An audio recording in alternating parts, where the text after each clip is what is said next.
been chasing peace in all the wrong places. They told you it comes from fixing every problem, managing every detail, and keeping life perfectly under control. But if that were true, why do you still feel exhausted from trying so hard? Why does your mind stay tense, your chest feel tight, and your thoughts continue to run even when you've done everything you can? The truth is simple, but it changes everything. Peace begins when you accept what you cannot control. Buddhist teachings have shared this wisdom for centuries, not as a pretty phrase, but as a path to real inner calm. Acceptance isn't giving up. It's releasing the battles that were never yours to win in the first place. As you listen to these lessons, something inside you will start to loosen. Your thoughts will slow. The pressure you've carried for years will begin to lift. You'll feel a quiet strength growing, not the strength of force, but the strength of release, the kind that appears when you stop fighting life and let it flow. By tomorrow, life will feel lighter. Situations won't shake you so easily. People won't drain you the same way. Your peace will no longer depend on perfect outcomes, because it will come from within, built on the understanding that you are free the moment you stop trying to control what was never yours. This isn't just an introduction. It's an opening, a shift, a return to a peace you may have forgotten you could feel. Are you ready to step into it? Let's begin. You've been chasing peace in all the wrong places, trying to hold life together with force, effort, and constant control. But now that you've taken the first step, accepting that peace begins only when you stop trying to control what cannot be controlled, something inside you is shifting. A quiet awareness starts rising, the kind that makes you look at the world differently. You begin to notice how much of your stress hasn't come from life itself, but from your attempts to manage every moment before it even happens. A softer question begins to form in your mind. If peace comes from letting go, then how do I live in a world that constantly pushes me to interfere? And this question leads to the next part of the journey, a part most people never learn but deeply need. There is a delicate strength in knowing when not to intervene, a power many overlook because the world trains us to believe we must always force, fix, correct, and shape every situation. From childhood, you were taught that success comes from taking charge, stepping in quickly, and controlling the outcome. Yet the more you try to force life into your preferred shape, the more resistance you meet. Things unravel, people pull away, situations become heavier, and your mind grows louder. The exhaustion you feel isn't from life itself. It's from the constant interference you've been taught to call responsibility. But there is another way of moving through the world, a way that brings far more peace, learning the art of stepping back. Not walking away, not ignoring, not abandoning, but stepping back just enough to let life breathe. When you stop interrupting every moment, when you stop forcing every outcome, when you stop trying to fix everyone's emotion, something remarkable begins to happen. Situations reveal their natural rhythm. People show who they really are. Problems solve themselves in ways you could never have imagined. And you start to see that life has its own intelligence, one that only becomes visible when you stop crowding it with your anxious attempts to control everything. This kind of non-interference is not laziness. It is not apathy. It is one of the highest forms of wisdom. It requires patience, self-awareness, and emotional strength. It requires you to trust that not every moment needs your hand on it. It asks you to understand that your presence, your calm, your grounded energy can influence a situation more deeply than your actions ever could. Think about the moments when someone opened up to you only after you stopped trying to fix them. Think about the arguments that softened only when you stopped forcing the conversation. Think about the stressful situations that resolved themselves when you finally stepped back and breathed. These are not accidents. They are proof that harmony often appears when pressure disappears. One of the greatest misunderstandings in life is believing that caring means controlling. Many people interfere because they think their involvement is necessary for things to go well. They jump into other people's emotional storms because silence feels uncomfortable. They rush to solve someone's problem because uncertainty scares them. They try to direct every detail of life because stillness feels unsafe. But when you step too quickly into someone's pain, you can unintentionally take away the moment they need for growth. Your interference might solve the problem temporarily, but it also blocks the lesson. People need space to feel, to process, to unravel, to rebuild.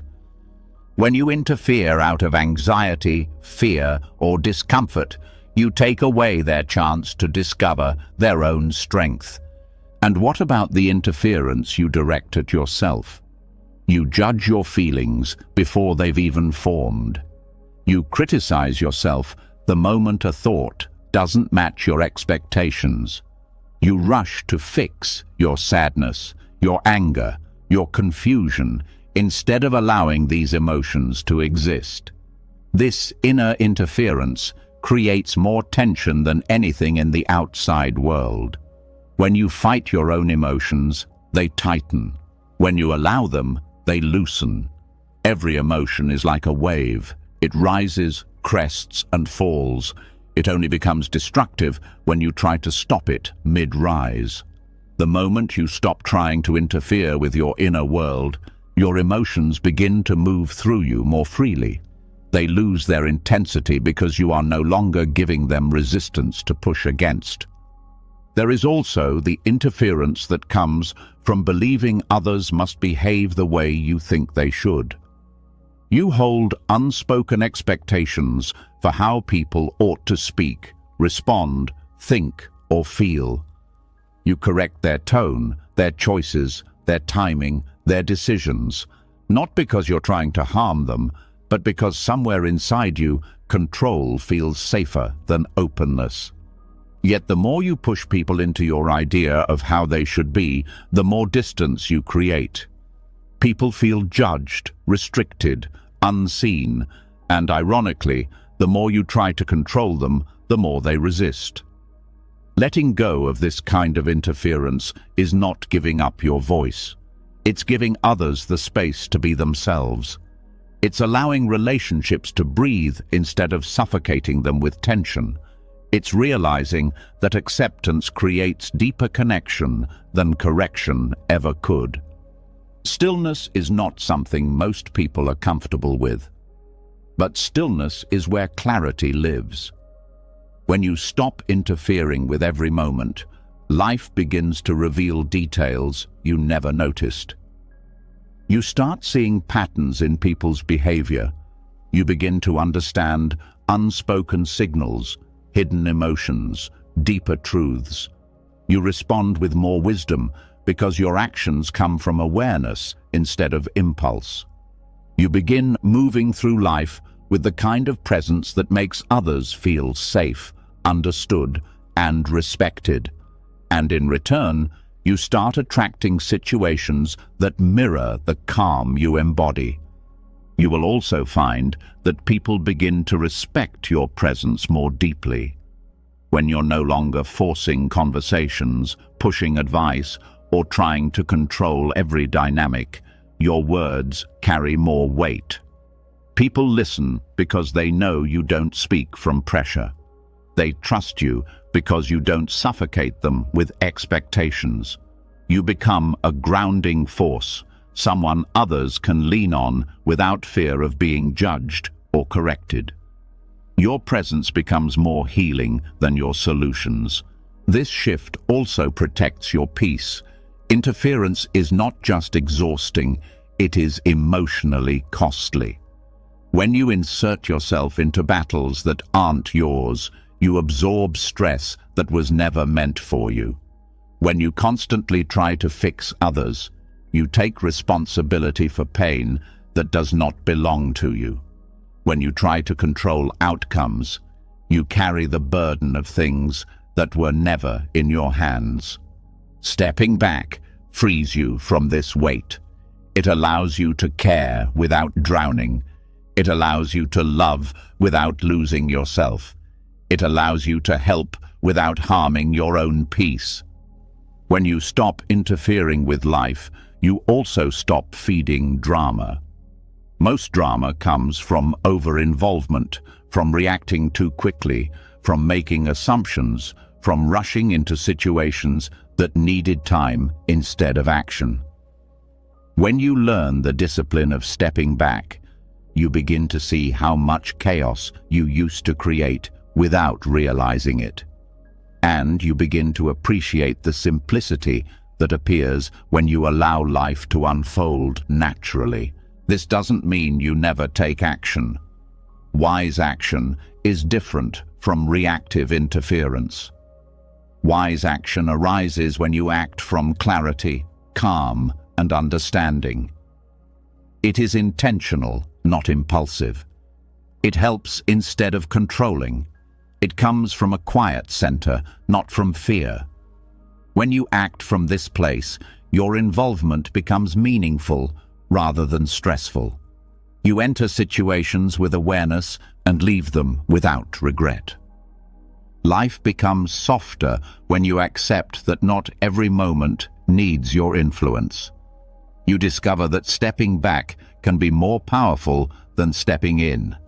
You realize that presence, quiet, grounded, open presence, can transform a situation more than control ever could. You start to trust timing, trust natural growth, trust the intelligence of the moment. And in that trust, you find peace. Not the peace that comes from perfect circumstances, but the peace that comes from letting life breathe. This is the beginning of a new way of being, a way of moving through the world with less force and more flow, a way of finding strength not in control but in presence, a way of creating harmony simply by learning when to step back. And once you understand this subtle art, every part of your life begins to change. The moment you begin stepping back from trying to control everything, something unexpected happens inside you. Life feels a little lighter, yet your emotions still rise with surprising force. You start noticing how quickly your mood can change, how one thought can shift your entire inner world, how feelings appear without warning and leave just as suddenly. This is where the next part of the journey unfolds, because it's impossible to understand peace without understanding the nature of your emotions. Most people move through life treating their emotions as if they are permanent facts. When a heavy feeling appears, it feels like it will stay forever. When the heart sinks, it feels like it will never rise again. When fear shows up, it feels like the end of safety. When anger flares, it feels like the world has suddenly turned against you. These reactions happen because emotions feel solid, as if they define reality the moment they arise. But emotions are not solid. They are temporary events passing through your mind and body, and they lose their control over you the moment you stop believing they are lasting. It becomes clearer the more you pay attention. Every feeling you have ever experienced has faded, even the ones that once felt unbearable. Not one emotion has stayed with you permanently. Even your strongest memories are tied to emotions that changed over time. Yet your mind still treats emotions as permanent because you identify with them. You say, "I am sad," "I am anxious," or "I am angry," turning temporary events into personal identity. And when an emotion becomes who you think you are, its grip tightens. But something changes the moment you shift from "I am" to "I feel." When you say, "I feel sadness," it stays what it truly is, an experience, not a definition. Emotions stop defining your identity and instead move through you like weather across the sky. They come, they peak, they fade. When you witness them in this way, their intensity weakens without any force on your part. This awareness is not about ignoring how you feel. It's about seeing with clarity instead of panic. When you observe an emotion rather than merge with it, you stay grounded even while the emotion rises. It's like watching waves instead of being dragged by them. You feel the movement, but you are not lost inside it. This separation gives you room to breathe, room to think, room to choose your next step from a place of understanding instead of impulse. The mind often creates suffering by clinging to the emotional story rather than the emotion itself. A single feeling can trigger layers of meaning that were never meant to be there. A moment of sadness becomes a story of failure. A moment of fear becomes a story of danger. A moment of insecurity becomes a story of inadequacy. These emotional stories create more pain than the emotions originally caused. Once the story begins, the emotion intensifies, and the cycle repeats. When you remove the story and let the emotion exist without interpretation, the emotional storm calms. The feeling becomes easier to handle. It becomes just a visitor, not a threat. This simple shift reduces emotional overwhelm because the emotion loses the extra weight that was created by your thoughts. The body plays a major role as well. Emotions are not just thoughts, they are physical responses.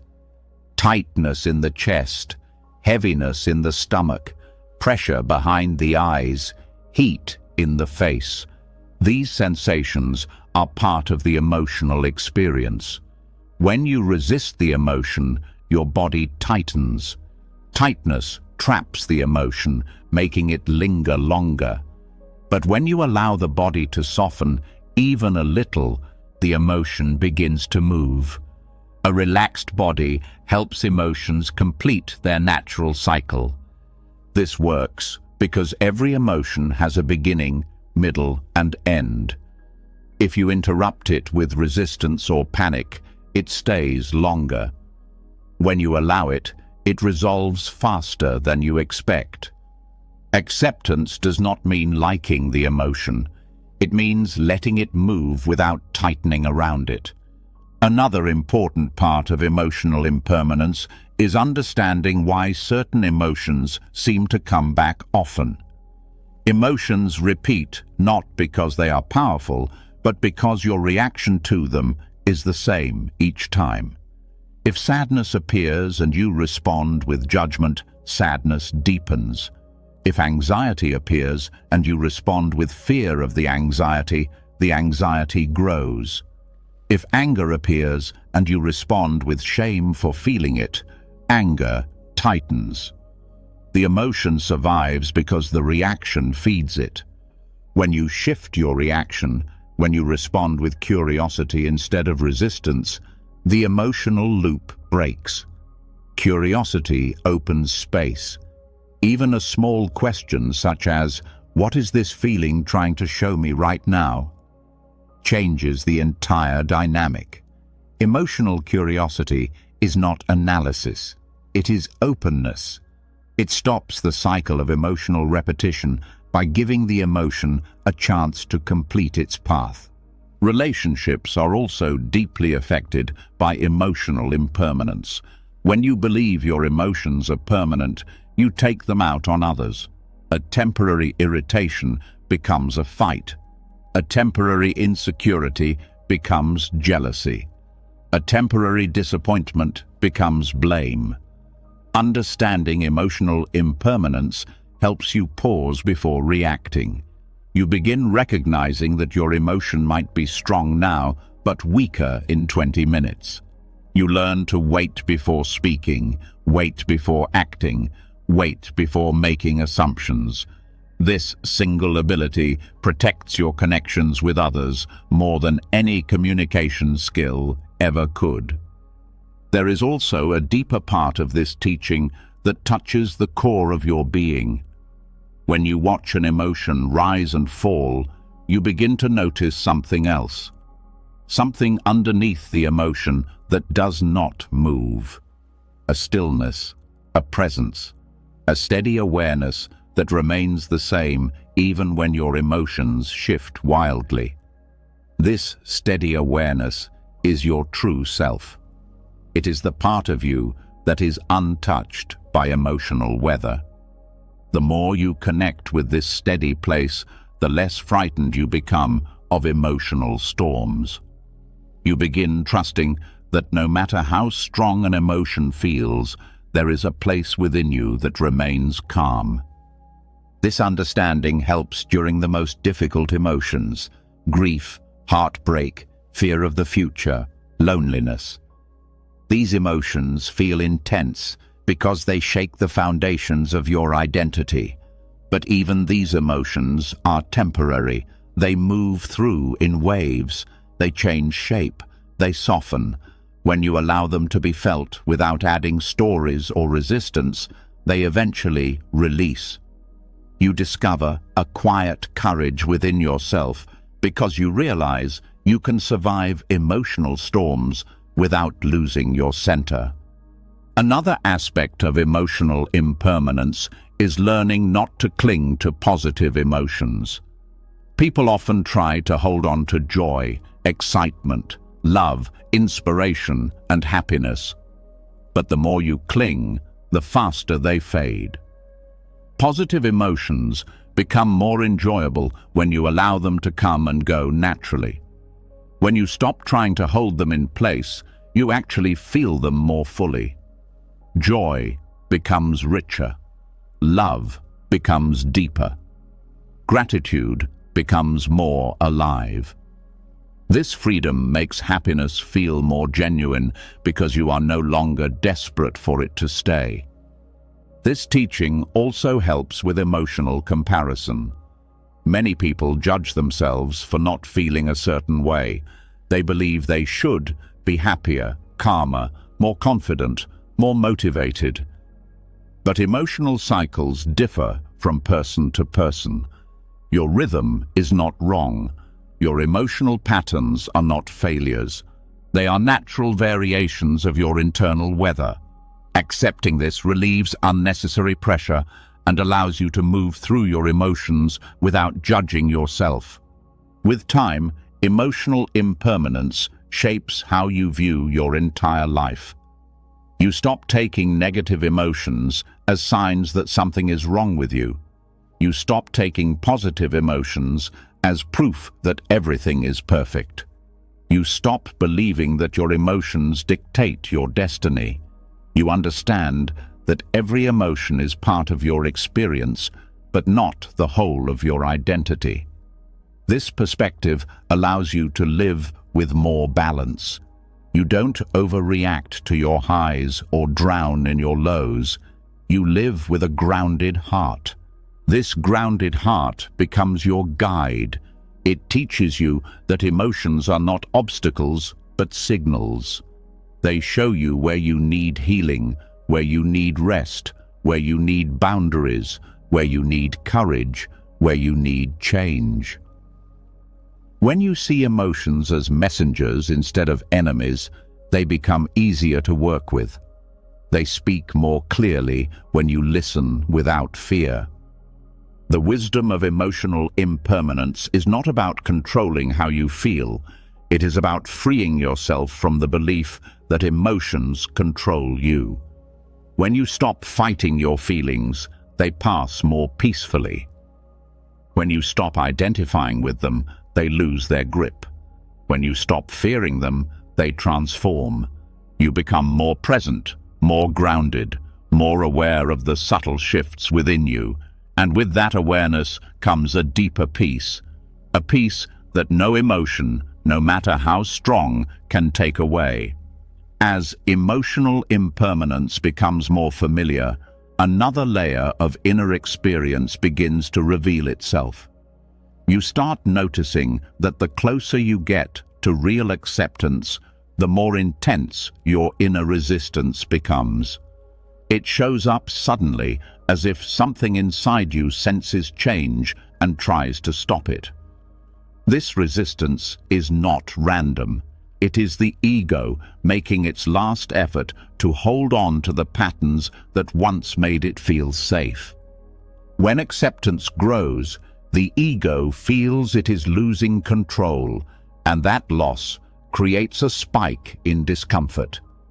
Thoughts become louder, reactions become sharper, and old emotional habits rise with surprising force. This sudden return of tension can feel confusing, especially when you thought you were making progress. But this spike is not a backward step. It is the ego's final attempt to keep things familiar. The ego fears change, even when the change is healing. The ego was built to protect you. It learned to predict danger, avoid rejection, and maintain a stable identity. These functions helped you survive past experiences, but they also limit your freedom when you begin seeking inner peace. Whenever you approach a moment of surrender, the ego reacts because surrender feels like disappearing to it. To the ego, acceptance means losing its role as the one who controls, defends, and manages everything. This is why the mind becomes noisy right before breakthrough. It floods you with thoughts that sound urgent, thoughts that insist something is wrong, thoughts that convince you to tighten your grip again. These thoughts are not truth. They are survival reflexes. They come from the ego trying to maintain its old position. Understanding this weakens their influence because you no longer mistake them for reality. The ego also uses emotion to regain control. You may feel a sudden burst of irritation, fear, sadness, or defensiveness. These emotions are not failures. They are signals that you are changing. The ego uses emotional intensity to bring you back to familiar patterns, hoping you will react the way you always have. But when you stay present through this surge, something important happens. The ego loses power. It depends on your reaction to survive. When you do not react, it cannot stay in control. This stage requires patience with yourself. The ego is not your enemy. It is a protective structure built from past experiences, childhood patterns, learned fears, and repeated emotional reactions. It thinks it is keeping you safe. When you begin changing, the ego becomes frightened.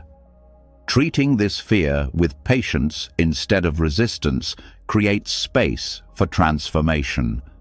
The more you understand the ego, the less tightly it controls you. A common sign of this final ego surge is the urge to act impulsively. The mind pressures you to fix something immediately, confront someone, overthink, explain yourself, defend yourself, or chase certainty. These impulses are the ego's way of pulling you back into old habits. Acting on them keeps the pattern alive. Letting the urge pass weakens the pattern. You don't need to force anything. You only need to not feed the reaction. You may also notice physical reactions, restlessness, tightness in the body, a sudden rush of heat, or tension in the chest. These are the body's responses to old emotional energy being released. The ego stored these reactions for years, and now they are rising because they finally have room to leave. Meeting these sensations with a soft breath instead of panic allows the release to continue. The body unwinds when you stop resisting the sensation.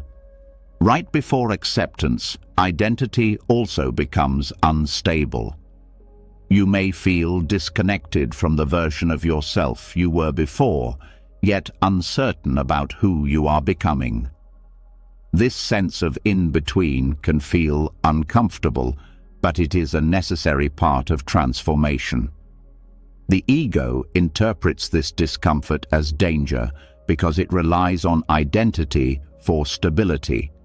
When your identity begins shifting, the ego tries to pull you back into old roles, old stories, and old emotional patterns. Allowing yourself to stay in this space without rushing to define yourself creates room for a deeper identity to emerge, one not shaped by fear or control. Another part of this process involves letting go of emotional stories that kept the ego alive. Stories about who you must be, how life must go, what others must think, or what you must prove. When you begin releasing these stories, the ego panics because they were its foundation. The ego used these narratives to maintain order. Without them, it feels exposed. But exposure allows truth to surface. When these old stories dissolve, you begin seeing yourself more clearly than ever before. You may also notice resistance when you start setting boundaries that honor your peace. The ego, shaped by old patterns, fears losing approval or connection. It tells you that choosing yourself is selfish or risky. But when you recognize this as ego fear rather than truth, you gain the freedom to act from self-respect instead of old conditioning. Each boundary weakens the ego's grip and strengthens your inner stability. The ego's final resistance also shows up as doubt. Doubt about your path, doubt about your choices, doubt about your progress. This doubt appears because the ego equates uncertainty with danger. But uncertainty is not danger. It is openness, it is space, it is possibility. When you allow doubt to exist without letting it dictate your actions, doubt loses its authority. As you move through this stage, awareness becomes your most important tool. You watch the ego without fighting it. You observe the fear without attaching meaning. You feel the emotion without assuming it defines the future.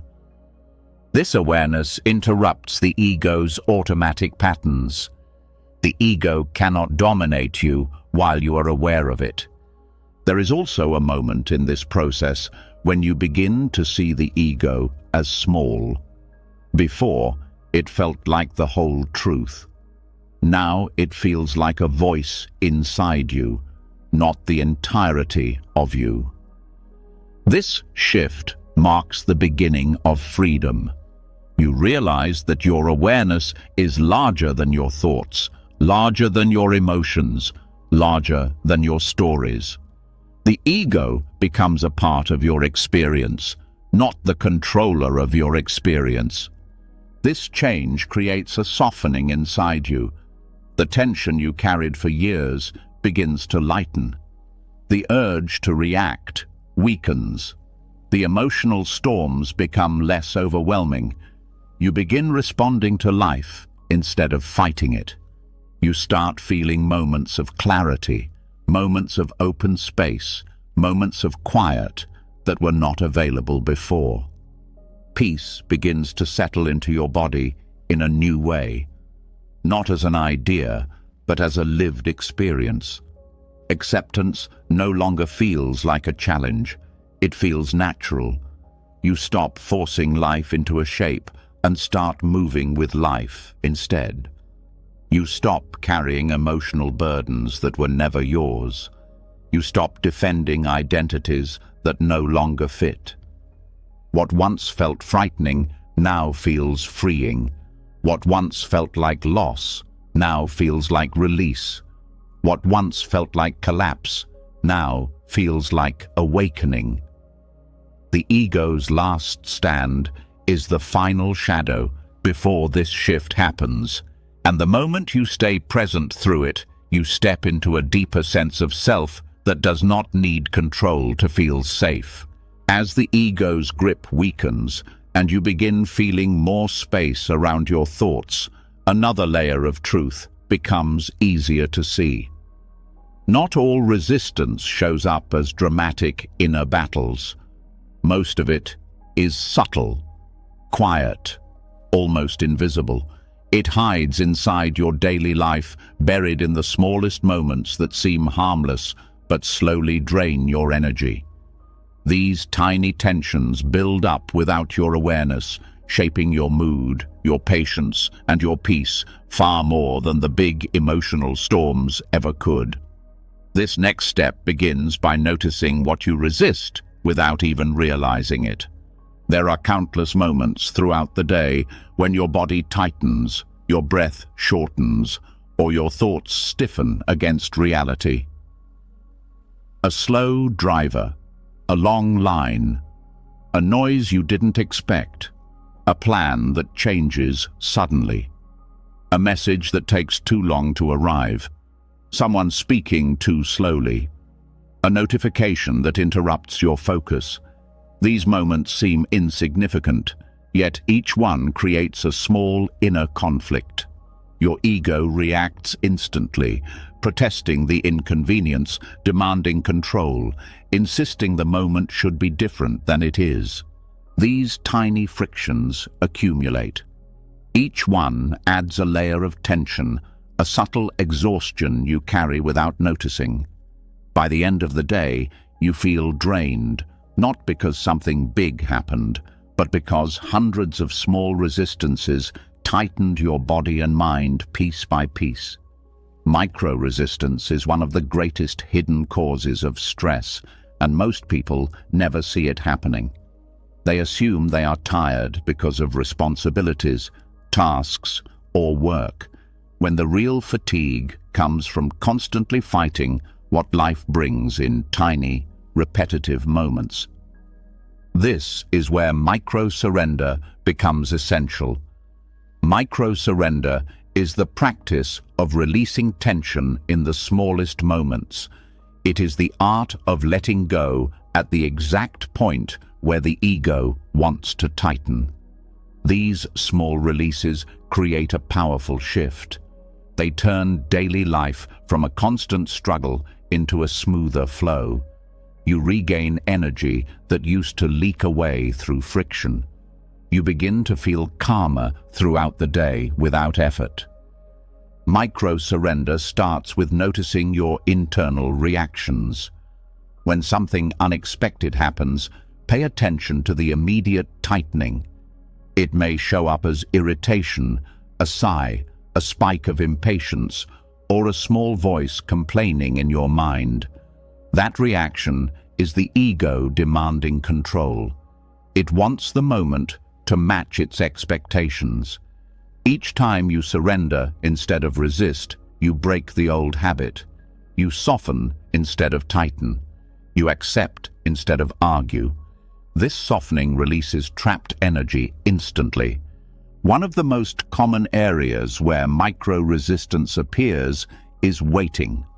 Waiting in line, waiting for a reply, waiting for food, waiting in traffic. The ego sees waiting as an interruption to its plan. It wants movement, speed, certainty. When those are taken away, impatience arises. This impatience is resistance. It creates stress even though nothing harmful is happening. Micro-surrender turns waiting into a neutral moment. When you accept that waiting is happening, your body relaxes. The mind becomes lighter. You stop losing energy over something you cannot control. Another area where micro-resistance appears is in interruptions. A child calling your name while you work, a co-worker asking a question, a notification appearing when you're focused. The ego perceives interruptions as threats to its sense of control. It reacts with irritation even before you consciously process what happened. Micro-surrender happens when you drop the tension quickly instead of feeding the irritation. You pause, breathe, and return to what matters without letting the interruption take more from you than the moment itself. Plans changing is another source of hidden resistance. Your mind imagines how things should unfold, and when reality shifts, even slightly, the ego reacts. This reaction wastes energy. Micro-surrender means releasing the attachment to your plan in real time. When something changes, instead of tightening, you mentally say, "This is what's happening now." That simple statement melts the friction. It prevents the ego from creating conflict with the moment. Sound is another powerful trigger for micro-resistance. A loud noise, someone chewing, a dog barking, the hum of a machine. These sounds are harmless, yet the ego reacts as if they are invasions. It labels them as wrong. This reaction creates instant tension. Micro-surrender means allowing sound to be present without adding judgment. When you stop labeling sound as disruptive, your nervous system stays calm. Micro-resistance also appears in your daily tasks. Washing dishes, cleaning, preparing food, going to work, answering messages. The ego often resists the simplicity of daily life. It wants stimulation or novelty, so it protests routine. Micro-surrender means giving full presence to small tasks without the inner complaint. When you do something simple without resistance, it becomes peaceful instead of draining. There is also resistance in conversations. When someone talks longer than you want or expresses emotions you don't want to hear, the ego reacts. Micro-surrender means listening without tensing, allowing the other person to speak without mentally rushing them. This creates deeper connection, reduces conflict, and conserves your energy. Another hidden area is expectations about time. The ego wants everything to happen on its schedule. When life moves slower or faster, tension arises. Micro-surrender means letting go of the mental timeline. When you allow events to unfold in their own time, your mind stops fighting the pace of life. Your body also holds micro-resistance. Small tensions in the shoulders, jaw, hands, or stomach often have nothing to do with physical strain and everything to do with resisting the moment. Micro-surrender means dropping the tension whenever you notice it. A soft jaw, a relaxed shoulder, or a deeper breath dissolves more stress than most people realize. Micro-surrender also transforms emotional reactions. Even mild emotions like annoyance or disappointment create resistance. When you allow the emotion to be felt without tightening around it, the emotion moves through faster. This keeps your emotional landscape smooth throughout the day. There is also resistance to uncertainty. Even small uncertainties, like not knowing how long something will take, trigger mental discomfort. The ego exaggerates the threat. Micro-surrender responds with openness. When you let uncertainty be present without trying to force clarity, the mind relaxes. Micro-surrenders build on each other. One small release makes the next easier. Over time, these tiny choices reshape your entire nervous system. You stop living in a state of subtle tension. You stop wasting energy on things that don't matter. You start moving through the day with ease. Challenges feel lighter. Annoyances lose their power. You feel less drained and more grounded at the end of the day. The beauty of micro-surrender is that it doesn't require dramatic effort. It is not about forcing calm. It is about removing the invisible walls that block natural calm. Your peace becomes less dependent on perfect conditions and more connected to your ability to release tension instantly. Life begins to feel more spacious.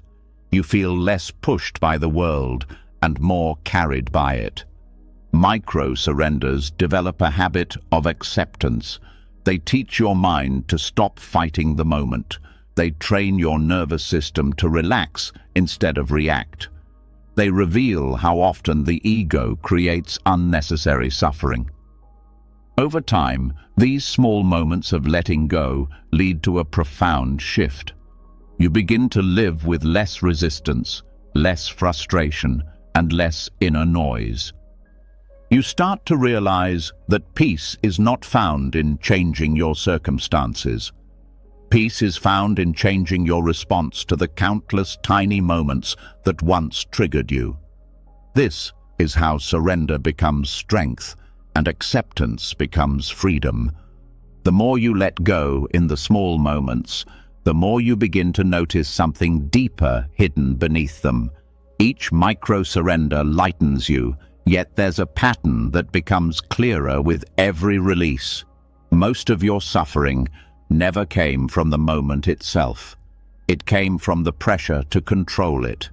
And when that pressure loosens, life stops fighting back. This opens the door to the next truth, one many people never see until they're exhausted by repeated struggles, but cannot understand why the same problems keep returning. There is a strange pattern that appears when you cling too tightly to control.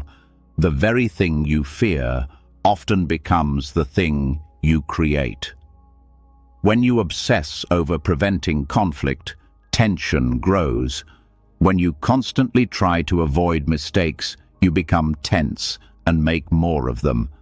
When you try to control how others see you, you lose your authenticity and feel more insecure. This repeating cycle is what can be called a karmic echo, not mystical punishment, but the natural consequences created by inner resistance. When you tighten around life, life tightens around you. Every attempt to control creates an equal pushback. It begins with small details. Trying to control how the day unfolds creates anxiety the moment anything shifts. Trying to control how conversations go creates awkwardness and misunderstanding. Trying to control what others think creates a feeling of never being enough. These reactions are not accidents. They are the echo of your internal pressure being reflected back to you through daily experiences. The mind believes that control provides safety. It tries to structure the world in a way that eliminates risk. But this protective instinct becomes harmful when it goes beyond practicality. When you cling too tightly, the world becomes a place you constantly need to manage, correct, and guard against. This creates tension, and that tension feeds the very outcomes you fear. The karmic echo forms itself from your own emotional energy. Control also creates conflict.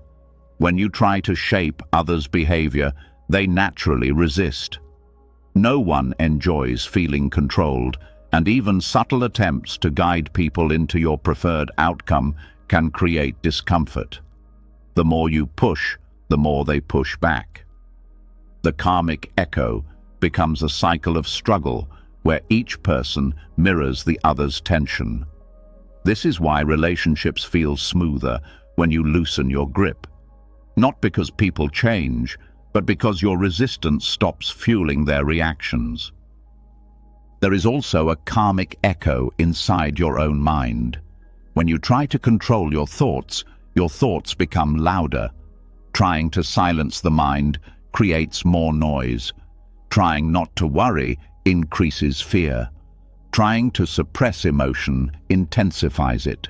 This happens because resistance amplifies whatever you push against. Acceptance dissolves it. The more you grasp, the more the mind rebels. The more you soften, the more the mind quiets. Control distorts perception as well. When you cling to control, you see the world through tension. You interpret neutral events as threats. You read into small details. You search for danger even when it doesn't exist. This distorted view creates unnecessary suffering. You feel attacked when no attack is present, abandoned when no abandonment is happening, rejected when no rejection took place. These misinterpretations create emotional pain that reflects nothing but your internal fear. The karmic echo becomes a loop of self-created turmoil. Another effect of clinging is misfortune created through rigidity. Life is constantly moving. Opportunities appear unexpectedly, and timing often unfolds outside your plans. When you cling to control, you resist the flow of life. You turn away from possibilities because they do not match your expectations.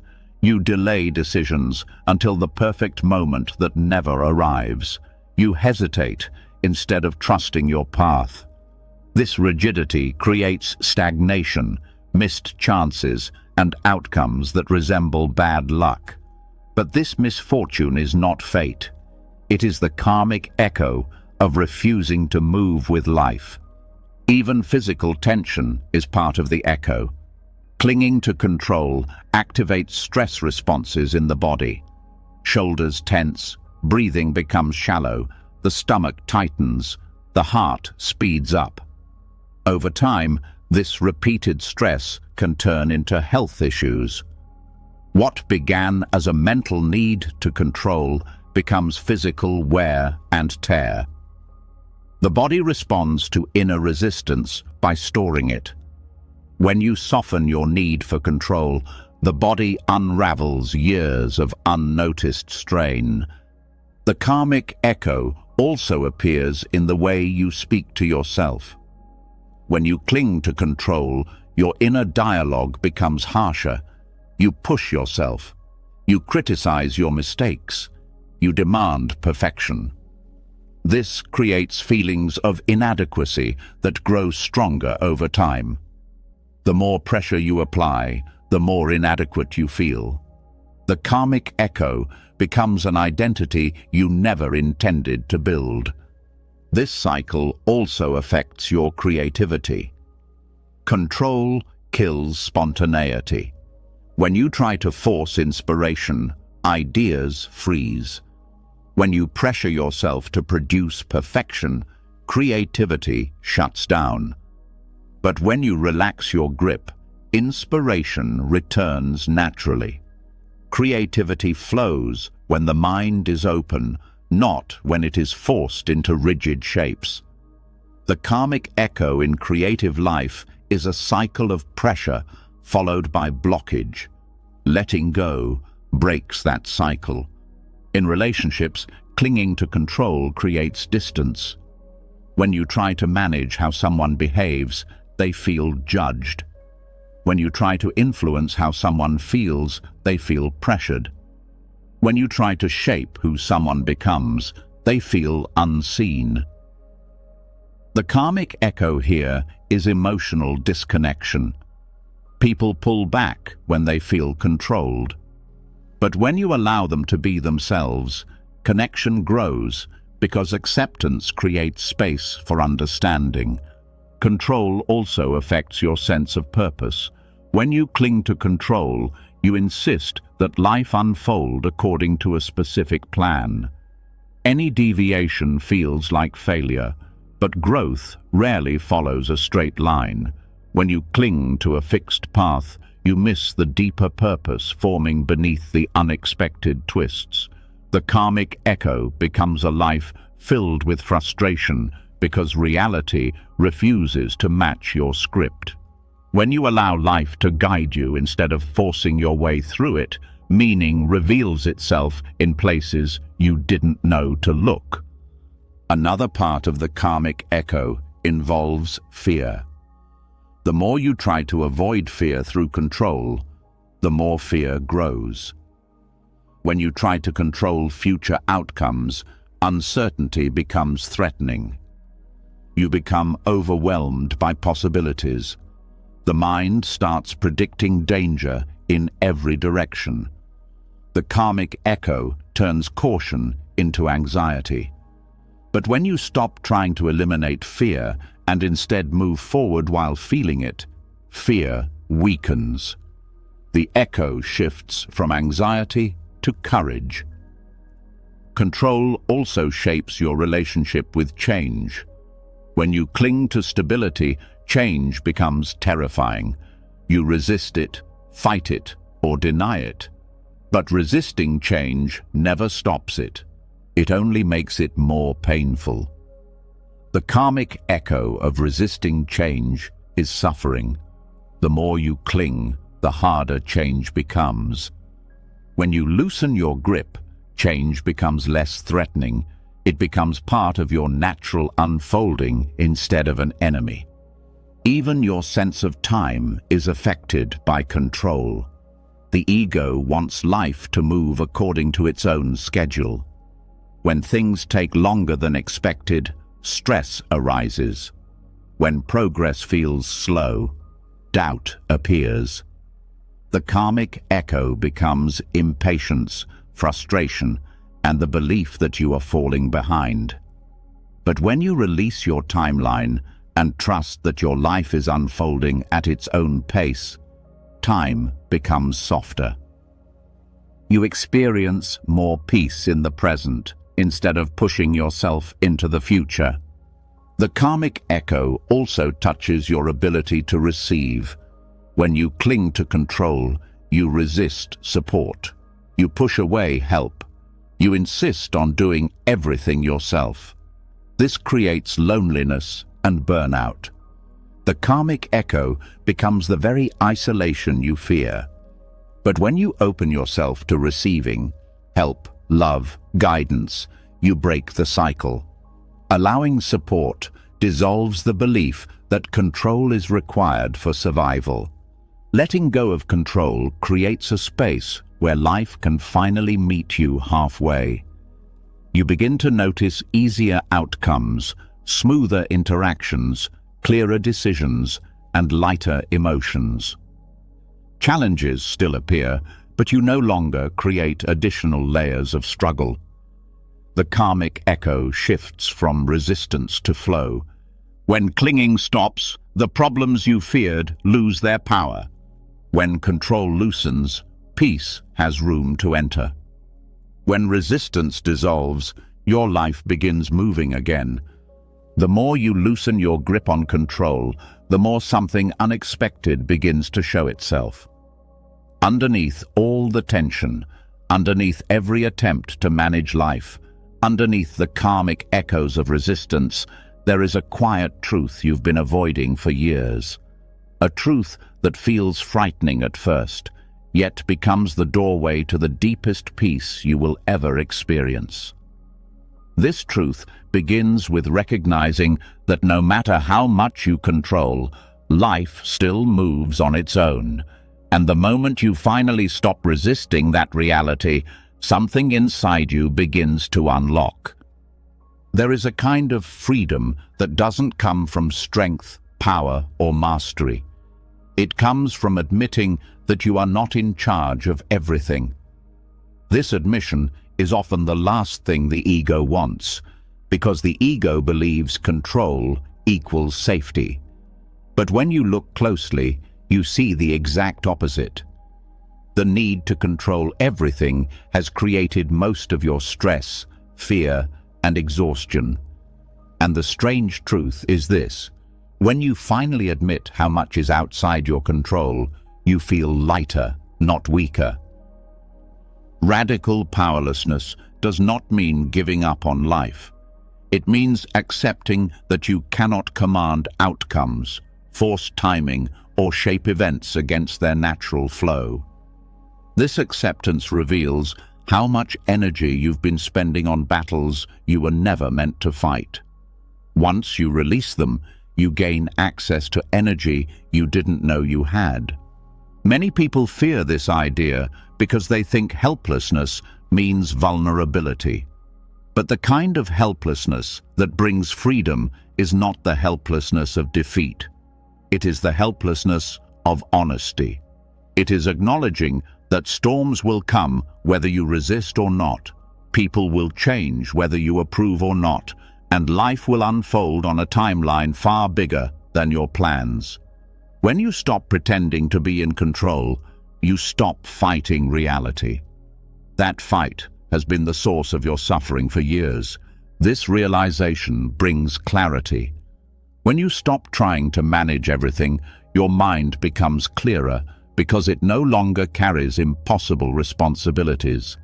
You begin to see what truly belongs to you and what never did. You stop taking responsibility for people's emotions, decisions, and reactions. You stop trying to control outcomes that were never yours to shape. Clarity appears because the noise of struggle fades. Creativity also emerges in the space created by unclenching. Control blocks creativity because creativity requires openness. When you cling to specific outcomes, you limit the possibilities that life offers. You become rigid. You fear experimentation. You fear mistakes. But when you embrace your inability to control everything, creativity becomes natural. Ideas come more freely. Solutions appear without effort. Options you couldn't see before become obvious. Creativity thrives in spaciousness, not in pressure. Inner strength also grows in radical powerlessness, though it may sound contradictory. True strength is not the ability to control life. It is the ability to remain grounded when life cannot be controlled. When you accept that you cannot force outcomes, you develop resilience. You learn to bend instead of break. You adapt instead of collapse. You find confidence not in predicting the future, but in trusting your ability to respond to whatever arrives. This kind of strength is different from the strength you were taught. You were told strength is about holding everything together, pushing through, managing every detail. But that version of strength is brittle. It shatters under pressure. The strength born from acceptance is flexible. It grows in uncertainty. It thrives in unpredictability. It honors reality instead of fighting it. Radical powerlessness also dissolves the illusion of control over people. You cannot change how others feel, behave, or choose to live. When you accept this, relationships become healthier. You stop trying to fix people. You stop expecting them to fill your emotional gaps. You stop manipulating outcomes. This acceptance creates respect, understanding, and openness. You begin connecting with people as they are, not as you want them to be. Another part of this freedom comes from releasing the pressure to always have answers. When you admit you don't know everything, curiosity replaces judgment. You ask better questions. You explore instead of conclude. The mind that admits not knowing becomes wiser than the mind that pretends it knows everything. Wisdom grows when you are humble enough to accept uncertainty. This humility softens your entire inner world. It makes you more patient with yourself because you stop expecting perfection. It makes you more patient with life because you stop expecting predictability. It makes you more patient with others because you stop expecting them to behave in ways that make you feel secure. The relief that comes from releasing these expectations can feel like taking off a heavy backpack you didn't realize you were carrying. Radical powerlessness also brings peace to your relationship with time. Much suffering comes from trying to rush life into your preferred pace. When you accept that time will move as it moves, you stop living in the future. You stop chasing moments that haven't arrived yet. You stop gripping the present with anxiety. This acceptance allows you to be here instead of mentally running ahead. Time feels less threatening because you are no longer fighting it. Your relationship with fear changes as well. Fear thrives on the illusion of control, because the moment you believe you must control everything, life becomes a minefield of potential threats. Every possibility becomes a danger. Every uncertainty becomes a problem. But when you admit you cannot control life, fear loses its fuel. The pressure to prevent every negative outcome disappears. You begin to trust yourself to navigate life, not control it. This form of surrender also breaks the cycle of self-blame. When you believe you are responsible for everything, you blame yourself for things outside your influence. You think you should have predicted events, prevented conflicts, or mastered outcomes. Radical powerlessness removes this unrealistic burden. You see that life doesn't revolve around your decisions alone. You see that outcomes arise from countless factors beyond your awareness. This brings compassion for yourself. You also begin to see how life supports you once you stop forcing it. Opportunities appear unexpectedly. Solutions arise on their own. People show up at the right time. Timing aligns in ways you could never predict. Radical powerlessness does not remove agency. It enhances it. It frees your mind from constant tension so you can recognize the opportunities you once overlooked because you were too focused on controlling everything. Letting go also deepens your intuition.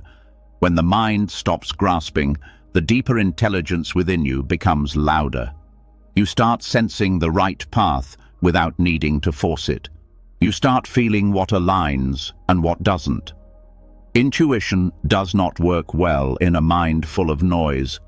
Radical powerlessness creates silence, and intuition thrives in silence. Another part of this freedom comes from surrendering to life's unpredictability. When you accept that you cannot control outcomes, you stop resisting the natural flow of events. Life unfolds in ways that often surpass your expectations. The things you once feared become gateways to growth. The things you once resisted become blessings in disguise. The uncertainty you once tried to eliminate becomes the space where life surprises you. Radical powerlessness does not mean losing direction. It means releasing rigidity. You still make choices, take action, and follow goals. But you no longer suffocate your path with fear. You move forward with flexibility instead of force. You trust the journey instead of fearing it. This surrender also strengthens emotional freedom. You stop needing people to behave a certain way to feel okay. You stop needing life to follow a certain script to stay calm. You stop needing certainty to feel grounded. You realize your inner stability depends on your openness, not your control. At a deeper level, radical powerlessness reveals a truth that brings profound peace. Life has always been moving, with or without your control. You were never meant to hold the world together. You were only meant to meet each moment with honesty, presence, and openness. When you stop pretending to be in charge of the uncontrollable, you finally align with life instead of fighting it. And in that alignment, you discover the paradox. Accepting your powerlessness reveals your greatest inner power. As the truth of not being in control settles more deeply into your life, another shift begins to reveal itself. With every layer of surrender, something else becomes clearer. Your mind has been carrying far more than it needs. Old thoughts, old fears, old expectations, old worries, old predictions, old conversations, old regrets. All of this mental clutter kept the urge for control alive. And now that you're learning to release control, the clutter begins to show itself in a way you cannot ignore. This is where the next transformation starts. There is a kind of heaviness that comes not from the world, but from the mind. Thoughts pile on top of thoughts, creating noise that makes it hard to hear your deeper wisdom. The mind becomes a crowded room filled with unfinished dialogues, future scenarios, and past failures replaying themselves. This clutter does not appear because something is wrong with you. It appears because the mind was trying to manage too much. When you believed you had to control outcomes, hold everything together, and predict every possible scenario, your mind filled itself with unnecessary weight. Now that you're letting go, you can begin clearing the space within. Voluntary simplicity of the mind is the practice of choosing less. Fewer thoughts, fewer stories, fewer mental distractions. Not because the mind needs to be empty, but because the clutter blocks peace. Buddhist teachings often point to the mind as the source of suffering, not because thoughts are bad, but because most thoughts are repetitive and unhelpful. When you stop grabbing every passing thought as important, your inner world becomes quieter. You begin to see which thoughts are meaningful and which are just noise created by old habits. One powerful way mental simplicity starts is by noticing the unnecessary. Throughout your day, countless thoughts appear that serve no purpose. Thoughts about things you cannot change. Thoughts about people's opinions. Thoughts about outcomes you cannot control. Thoughts about events that already happened. Thoughts about futures that may never exist. These thoughts feel urgent only because the mind has been trained to react to everything. When you pause and observe them, you begin to see how many of them lead nowhere. The practice of letting thoughts pass without grabbing onto them is the beginning of mental decluttering. You don't force thoughts away. You simply stop giving them authority. They drift through without anchoring themselves. This reduces compulsive thinking. The mind becomes softer, like a river flowing instead of a waterfall crashing. The quieter the mind becomes, the easier it is to see reality clearly. Another part of voluntary mental simplicity is reducing mental multitasking. The mind tries to think about several things at once, planning the day while replaying yesterday, worrying about later while handling now. This split focus creates restlessness. When you bring your attention to just one thing, the task in front of you, the breath in your chest, the sound in the room, the mind relaxes. Simplicity happens when you stop demanding your mind to be everywhere at once. Your mind also becomes cluttered through comparison, comparing your path with others, comparing your progress, comparing your value, comparing your speed. These comparisons create pressure and confusion.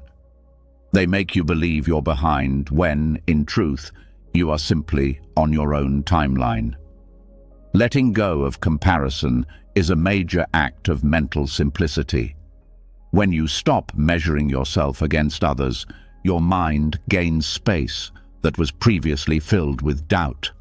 Expectations also contribute to clutter. The mind carries heavy expectations about how life should unfold, how people should behave, how you should feel, and what success should look like. When these expectations are not met, frustration arises. Letting go of unnecessary expectations doesn't mean lowering your standards. It means clearing space for reality to unfold without being judged at every turn. When you stop demanding perfection from life, your mind becomes peaceful. Mental clutter also grows from unprocessed emotions. When feelings are avoided, they remain unfinished thoughts in the mind. They reappear as worry, fear, resentment, or confusion. Mental simplicity involves facing emotions directly instead of thinking around them. When you feel sadness, you feel it fully. When you feel anger, you acknowledge it. When you feel insecurity, you sit with it. This openness clears emotional residue that would otherwise take up mental space. A simple mind is not an empty mind. It is an organized one. Thoughts arise, but they don't overwhelm you. Ideas appear, but they don't pile on top of each other. You begin to think more clearly, act more calmly, and make decisions with ease. The noise that once controlled your life begins to fade. Mental simplicity also changes how you speak to yourself. A cluttered mind uses harsh language, criticizing, doubting, pressuring. A simpler mind uses fewer words and more understanding. You begin talking to yourself in a gentler tone. You stop attacking yourself for mistakes. You stop repeating negative stories. This shift is subtle but powerful. When your inner voice becomes softer, the urge to control everything weakens naturally. Another important aspect is simplifying your attention. The mind becomes overwhelmed when attention is scattered. Focusing on too many things at once creates mental fog. When you choose one focus at a time, mental clarity grows. This might mean giving full attention to eating, walking, speaking, or listening. This is not about mindfulness as a technique. It's about removing the pressure of divided attention. When your attention is unified, the mind becomes sharper and calmer. Daily life offers endless opportunities to practice mental simplicity. When a thought rises, you ask, "Is this useful?" If it is not, you let it drift. When a worry appears, you ask, "Can I act on this now?" If the answer is no, you release it. When a memory surfaces, you ask, "Is holding this helping me?"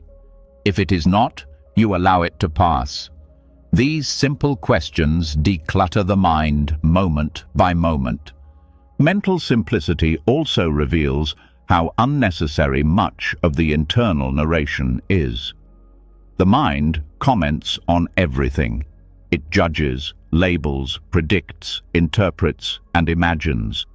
Most of this commentary is automatic and unhelpful. When you stop engaging with the inner narrator, it loses volume. Silence appears not because you force it, but because you stop feeding the noise. This simplicity brings emotional stability. When the mind is clear, emotions flow without overwhelming you. When the mind is uncluttered, you see your reactions more clearly. You notice the gap between a feeling and your response. This space gives you freedom to choose instead of react. Inner peace grows in that space. A simpler mind also strengthens intuition. Intuition is drowned by noise. When the mind is cluttered, you cannot sense your deeper wisdom. When the mind clears, intuition becomes louder and more reliable. Decisions feel less confusing. You trust yourself more. You feel guided instead of lost. Another consequence of mental simplicity is increased presence. When the mind stops replaying the past and rehearsing the future, the present moment becomes easier to access. You experience your life directly, not through mental filters, but through awareness.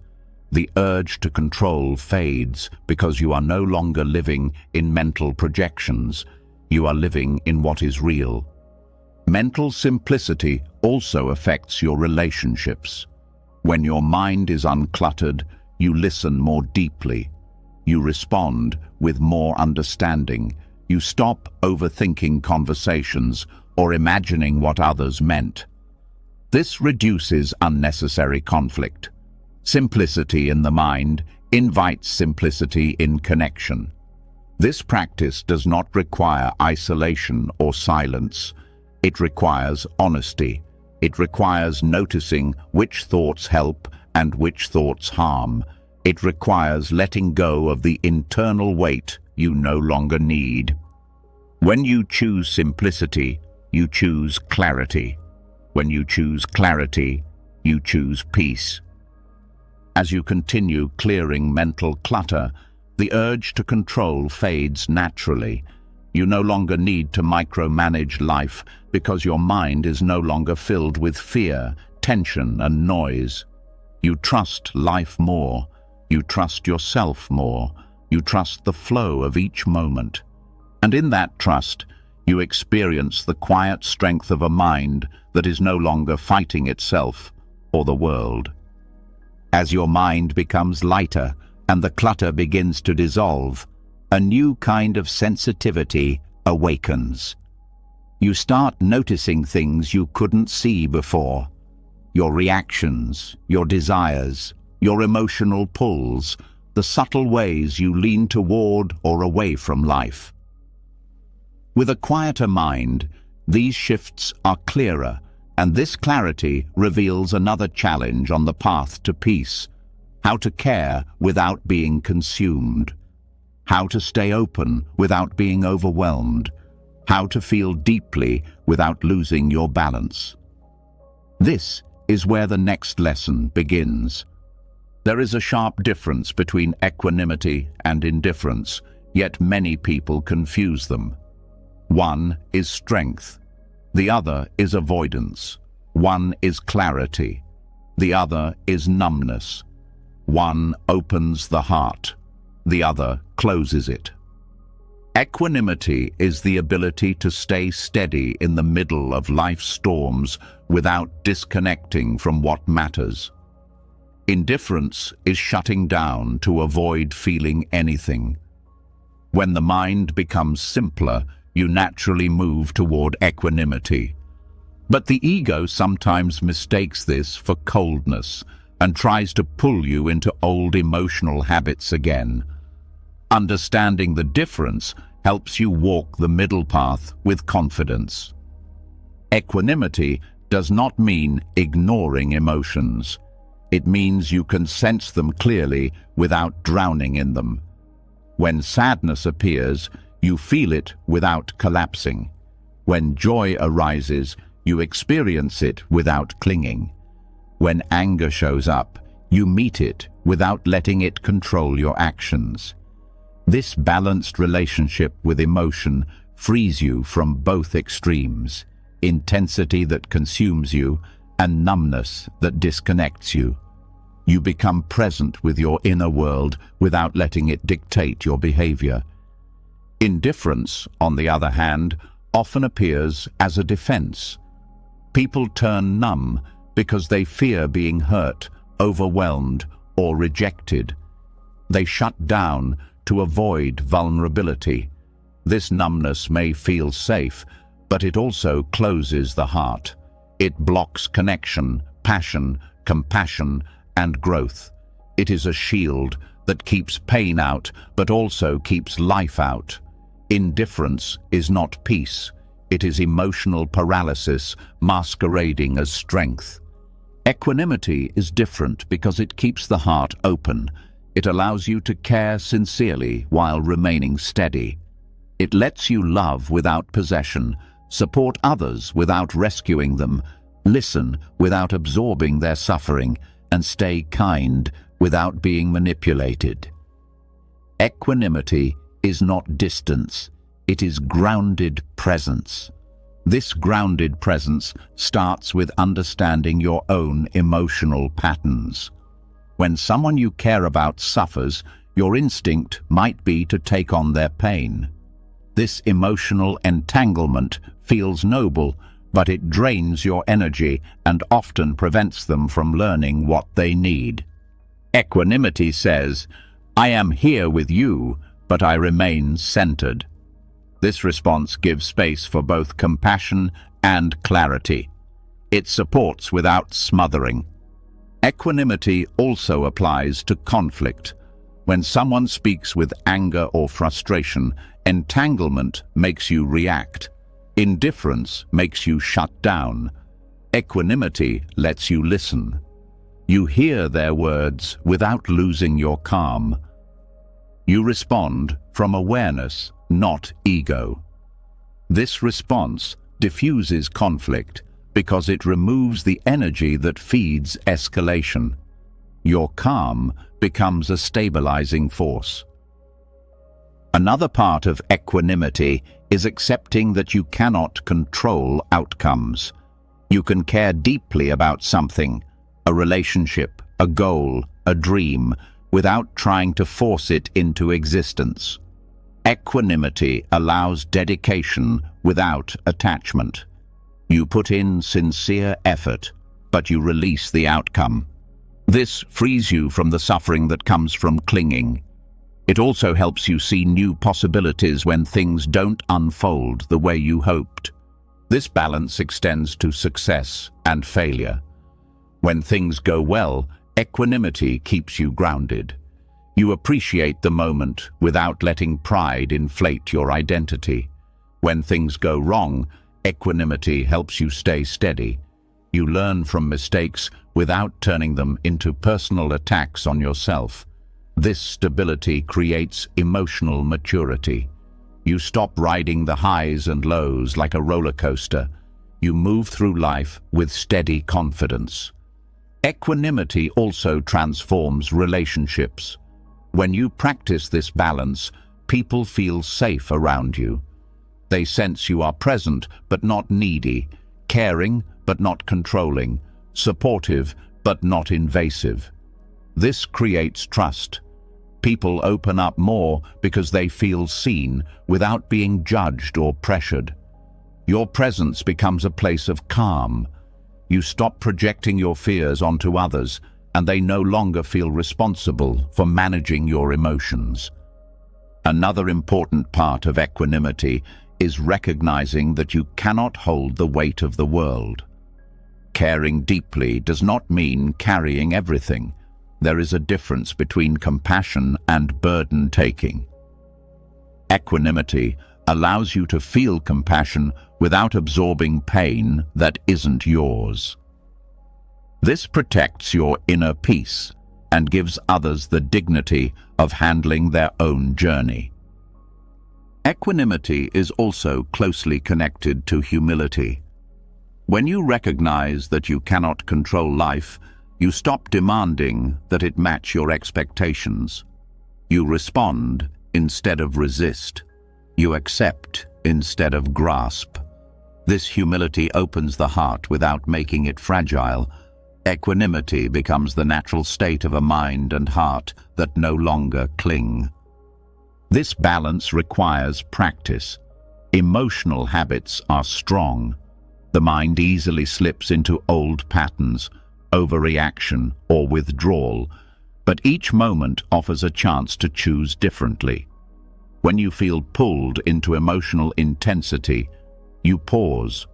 When you feel tempted to shut down, you breathe. When you want to fix everything, you soften. When you want to run, you stay present. Each small choice strengthens your inner stability. Equanimity also teaches you to trust the natural intelligence of emotions. Feelings arise with a purpose, but they don't need to take over your life. They guide you without controlling you.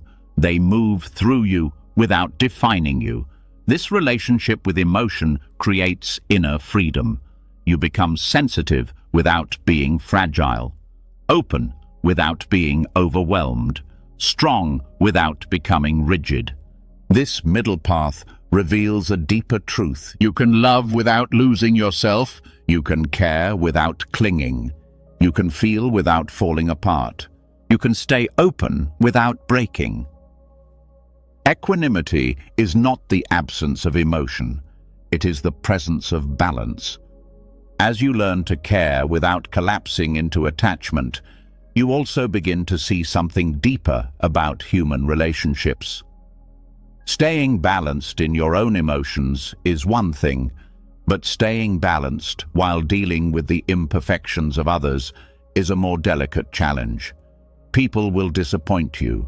They will act from their wounds, their habits, their blind spots. They will say things without thinking. They will project their pain onto you. And now that your heart is opening again, not numbed, not entangled, you start feeling the weight of this reality with new clarity. This opens the door to the next lesson. There is a form of acceptance that does not come from weakness. It comes from wisdom. It is the kind of acceptance that allows you to see another person as they are, without pretending, without clinging, without rescuing, without excusing harmful behavior.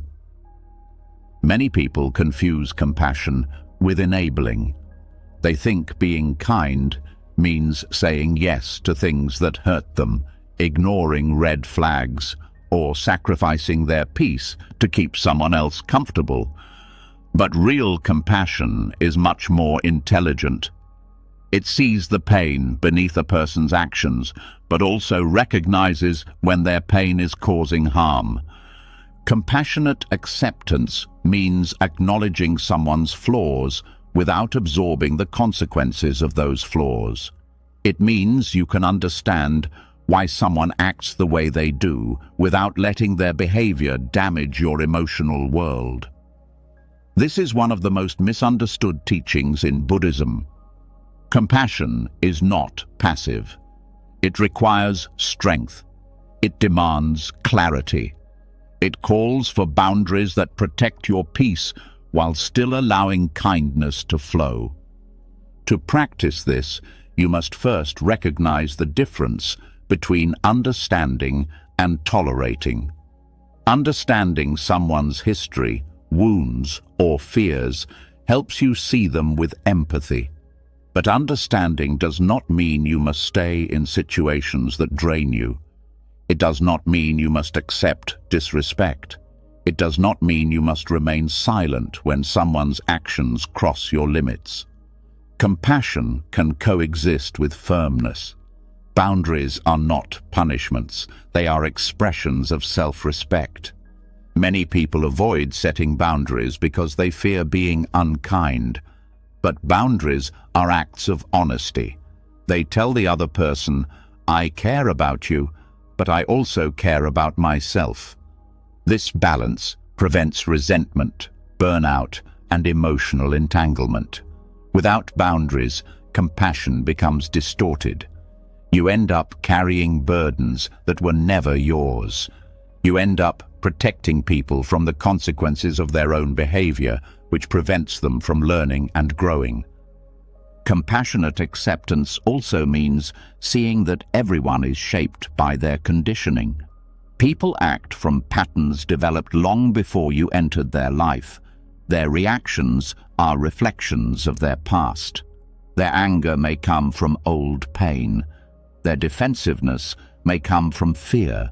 Their coldness may come from wounds they never addressed. Knowing this helps you take their actions less personally. But taking it less personally does not mean pretending it doesn't hurt. It means responding consciously instead of reacting impulsively. In relationships, this balance becomes essential. When someone acts from a place of hurt, your compassion lets you see the pain behind their behavior, but your clarity lets you decide whether their behavior is healthy for you. Compassion allows forgiveness. Clarity allows boundaries. The two must work together. If you have compassion without boundaries, you become depleted. If you have boundaries without compassion, you become cold. True acceptance blends both. Another aspect of compassionate acceptance is releasing the urge to fix people. When you care deeply, you may want to change someone's habits, heal their wounds, or teach them lessons they are not ready for. This desire feels loving, but it often becomes controlling. People grow on their own timelines, not yours. When you try to force their growth, you damage the connection. Compassionate acceptance allows people to walk their own path. You can support them, guide them when asked, and hold space for them, but you cannot do their work for them. It also requires accepting that some relationships cannot continue in their current form. When someone repeatedly crosses your boundaries, refuses to acknowledge harm, or uses your compassion as permission for their behavior, the compassionate choice may be distance, not out of anger, but out of wisdom. Stepping back is sometimes the most loving action, for you and for them. It creates room for growth that proximity prevents. Compassionate acceptance also helps you deal with disappointment more gracefully. When someone fails to meet your expectations, you do not collapse into resentment or blame. You understand that they acted from their limitations. You accept that no one will meet your needs perfectly. You communicate your needs clearly, but you do not demand perfection. This reduces conflict and creates space for healthier connection. This practice also transforms forgiveness. Forgiveness does not mean forgetting or allowing repeated harm. Forgiveness means removing the weight of bitterness from your heart so you can move forward with clarity. You can forgive someone and still choose distance. You can forgive someone and still maintain boundaries. You can forgive someone and still protect yourself. Forgiveness is a release of internal tension, not a continuation of unhealthy patterns. Compassionate acceptance also requires accepting your own limitations. You cannot be everything for everyone. You cannot carry every burden. You cannot heal every person you meet. This humility softens the pressure you place on yourself. It frees you from guilt when you choose yourself. It reminds you that compassion includes your own well-being. This balance reveals a deeper truth about compassion. It is an expression of wisdom, not sacrifice.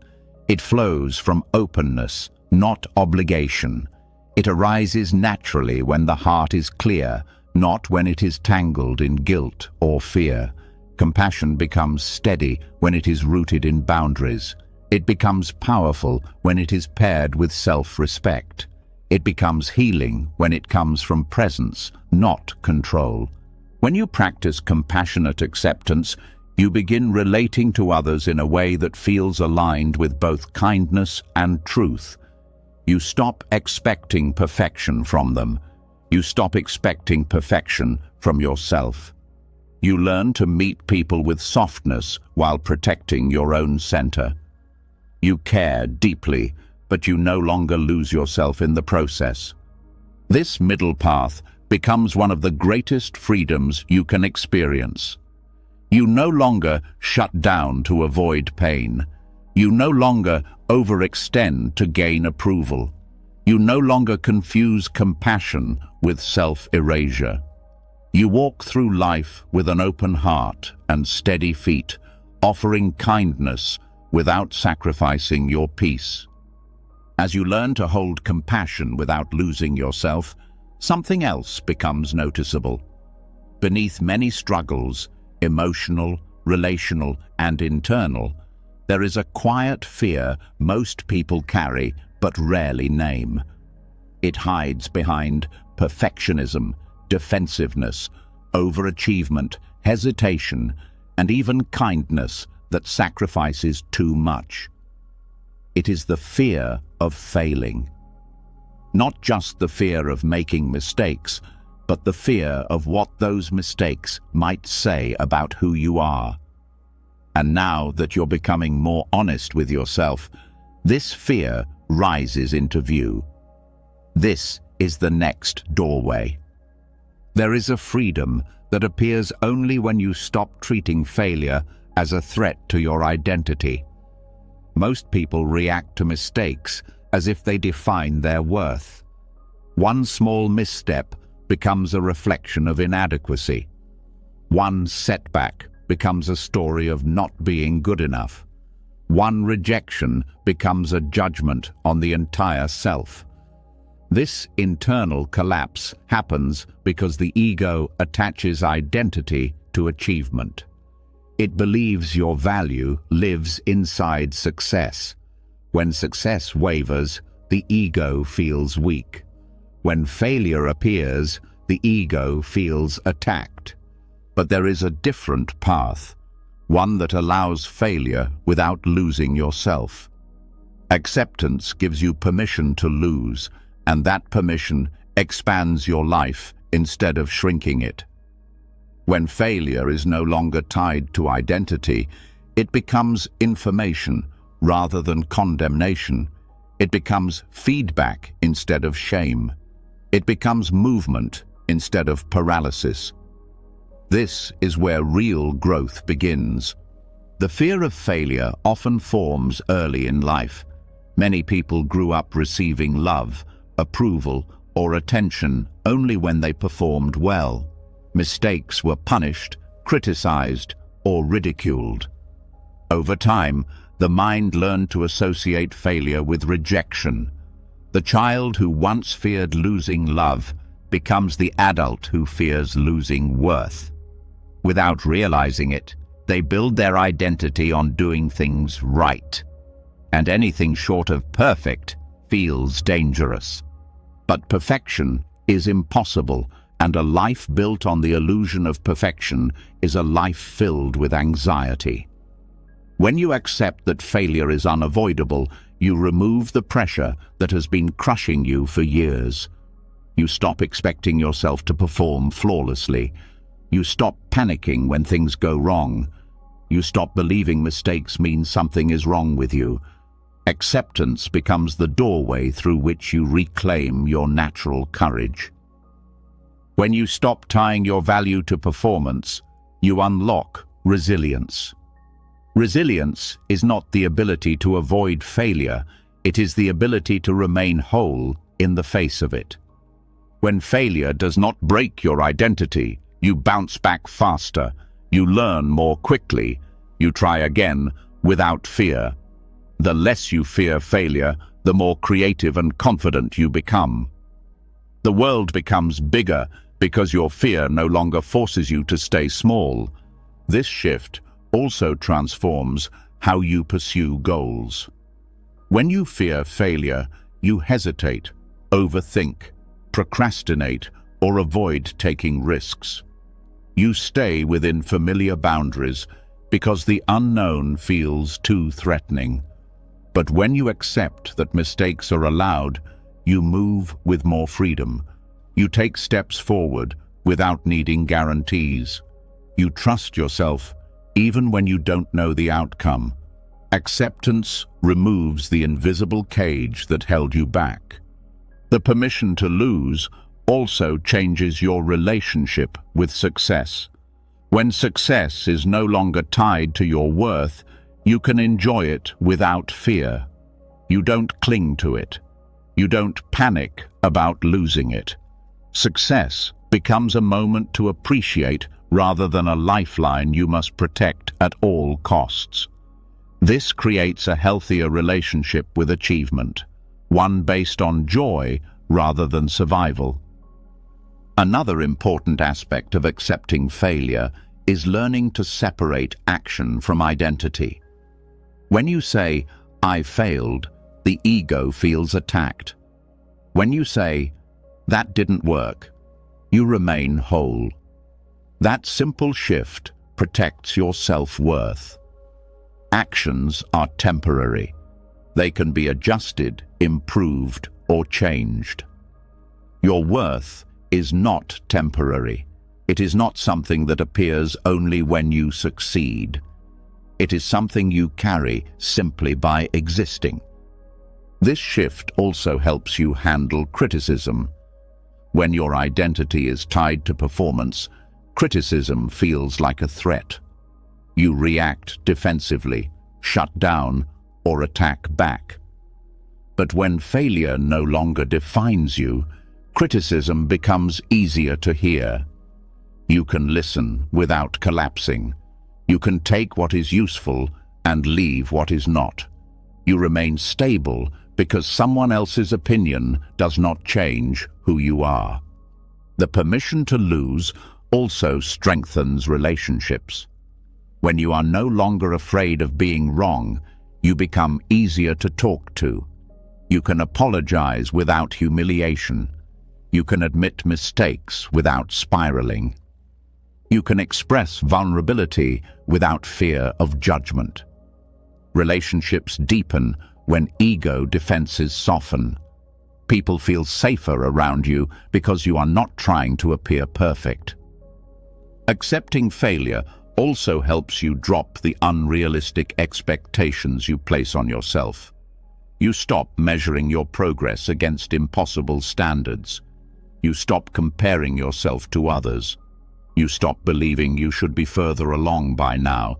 You start to see your journey as unique and evolving. Acceptance lifts the weight of self-pressure. There is also a spiritual dimension to accepting failure. Every mistake points you toward a deeper truth. Every misstep teaches humility. Every setback shows you where your attachment lies. Every disappointment reveals where your ego was controlling the narrative. Failure becomes a mirror that reflects your inner landscape. When you meet it with acceptance, it becomes a teacher rather than an enemy. This shift also dissolves the fear of embarrassment. Much of the fear of failure comes from fearing how others will perceive you. But when you detach worth from performance, embarrassment loses its sting. You no longer need to appear perfect. You no longer need to protect an image. You can be real, honest, imperfect, and still worthy. The permission to lose also expands your possibilities. When failure is allowed, creativity opens. You can try new things, explore new paths, experiment with new ideas. Innovation thrives when mistakes are permitted. Some of the greatest breakthroughs in history were accidents or failures that led to new discoveries. When you allow yourself to lose, you give life room to surprise you. Another aspect of this acceptance is releasing the belief that you must always be strong. Strength is not about winning every time. Strength is the willingness to try again, to show up again, to learn again. Failure does not take away strength, it builds it. Each time you recover from a setback, you become more stable, more grounded, more capable. Accepting failure also helps you connect with others more authentically. When you no longer hide your flaws, others feel safe to share theirs. Vulnerability invites connection. Perfection blocks it. When you accept your own humanity, you create space for real relationships, real conversations, real intimacy. This acceptance also softens your relationship with time. Failure often feels like wasted time, but when you see mistakes as part of the path, time becomes less threatening. You stop feeling behind. You stop believing you missed your chance. You realize that every detour shaped you in necessary ways. Acceptance turns your timeline into something that supports you rather than judges you. Ultimately, the permission to lose is the permission to live fully, to try without guarantee, to grow without fear, to explore without needing perfection. Acceptance gives you the freedom to take risks, to follow your heart, to discover who you are beyond success and failure. It reveals that your worth is untouchable, even in your worst moments. It frees you from the prison of perfection. It gives you a life that is spacious, courageous, and real. As you loosen your grip on perfection and allow yourself to fail without losing your sense of worth, another layer of inner tension starts to rise into awareness. It's quieter than fear, subtler than shame, but it lingers beneath almost every disappointment. It appears when you compare life to where you think you should be. It appears when you replay old choices. It appears when you picture a different version of yourself living a different life. This hidden tension comes from the alternate realities the mind keeps creating, those endless if-only stories that pull you away from the present and anchor you to fantasies that never existed. This is the next doorway you're ready to walk through. There is a kind of suffering that doesn't come from what you've lost or what actually happened. It comes from what could have happened, what should have happened, what you believe would have happened if life had gone according to your expectations. The mind creates alternate lives the way clouds create shadows, effortlessly and constantly. A version of you who made different choices. A version of you with a different job, partner, body, personality, timeline, or path. These imagined versions follow you everywhere, quietly whispering that your life would be better if only you had done something differently. This mental habit creates a trap. You begin comparing your real life to a fictional one your mind invented. No matter how rich or meaningful your actual experiences are, the imagined version always seems better. This is because the if-only life is edited. It's missing the struggles, the realities, the complexity. It's a polished fantasy curated to make you feel like you came up short. The more you indulge it, the more you feel disconnected from your real life. The mind creates these fantasies because it dislikes uncertainty. It wants a world where everything is predictable, where your decisions always produce the best possible outcomes. When reality doesn't match this ideal, the mind retreats into imagined alternatives. But these fantasies don't bring peace. They take you out of your life and into a realm where you never belong. This creates longing, regret, and dissatisfaction, even when nothing is wrong in the present moment. Letting go of these alternate lives begins by recognizing that they are illusions. They do not exist. They never existed. They are constructed from selective memories, exaggerated hopes, and fear-driven projections. When you compare your actual life to an imagined life, you are measuring reality against fiction. Reality will always lose this comparison, not because it is lacking, but because fiction has no flaws. Another aspect of the if-only trap is the pressure it creates. You start believing there was a perfect path you should have taken, but the idea of a perfect path is false. Life unfolds one moment at a time. Choices are made with the knowledge, resources, and emotional capacity you had at that time. Expecting your past self to have the wisdom you only gained later is unfair. Growth always happens after the moment, not before it. Your past self was not wrong, they were simply earlier in the journey. These imagined alternatives also distort your relationship with time. You start believing you missed your chance. You think your life should have been further along. You think you wasted years. But this is another illusion. Every choice you made, even the ones you now question, built the person you are today.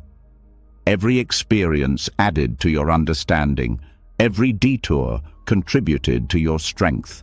There are no wasted years when you see your life as a continuous unfolding instead of a race against imagined timelines. Letting go of the if-only stories also frees you from resentment. Much resentment comes from comparing your life to a version where someone treated you differently or where circumstances were more favorable. But when you realize that the alternate version is fiction, resentment loses its fuel. You stop blaming others for outcomes that were never guaranteed. You stop blaming yourself for paths you didn't know you needed to take. You begin seeing your life as it is, instead of filtering it through fantasy. This shift also transforms your relationship with regret. Regret often clings to imagined outcomes, believing life would have been perfect if only you had acted differently. But the truth is, you cannot know how things would have unfolded. You can only imagine. When you release the imagined outcomes, regret softens. You stop viewing your past through a distorted lens. You start seeing it with compassion and realism. Another part of dismantling the if-only illusion is understanding that your mind idealizes the imagined version because it doesn't have to live through it. It doesn't have to face the emotional complexity or the challenges that real life brings. The fantasy is always easier because it removes everything difficult. When you stop idealizing these fictional paths, the present begins to feel more valuable. You start noticing what you do have instead of fixating on what you didn't get.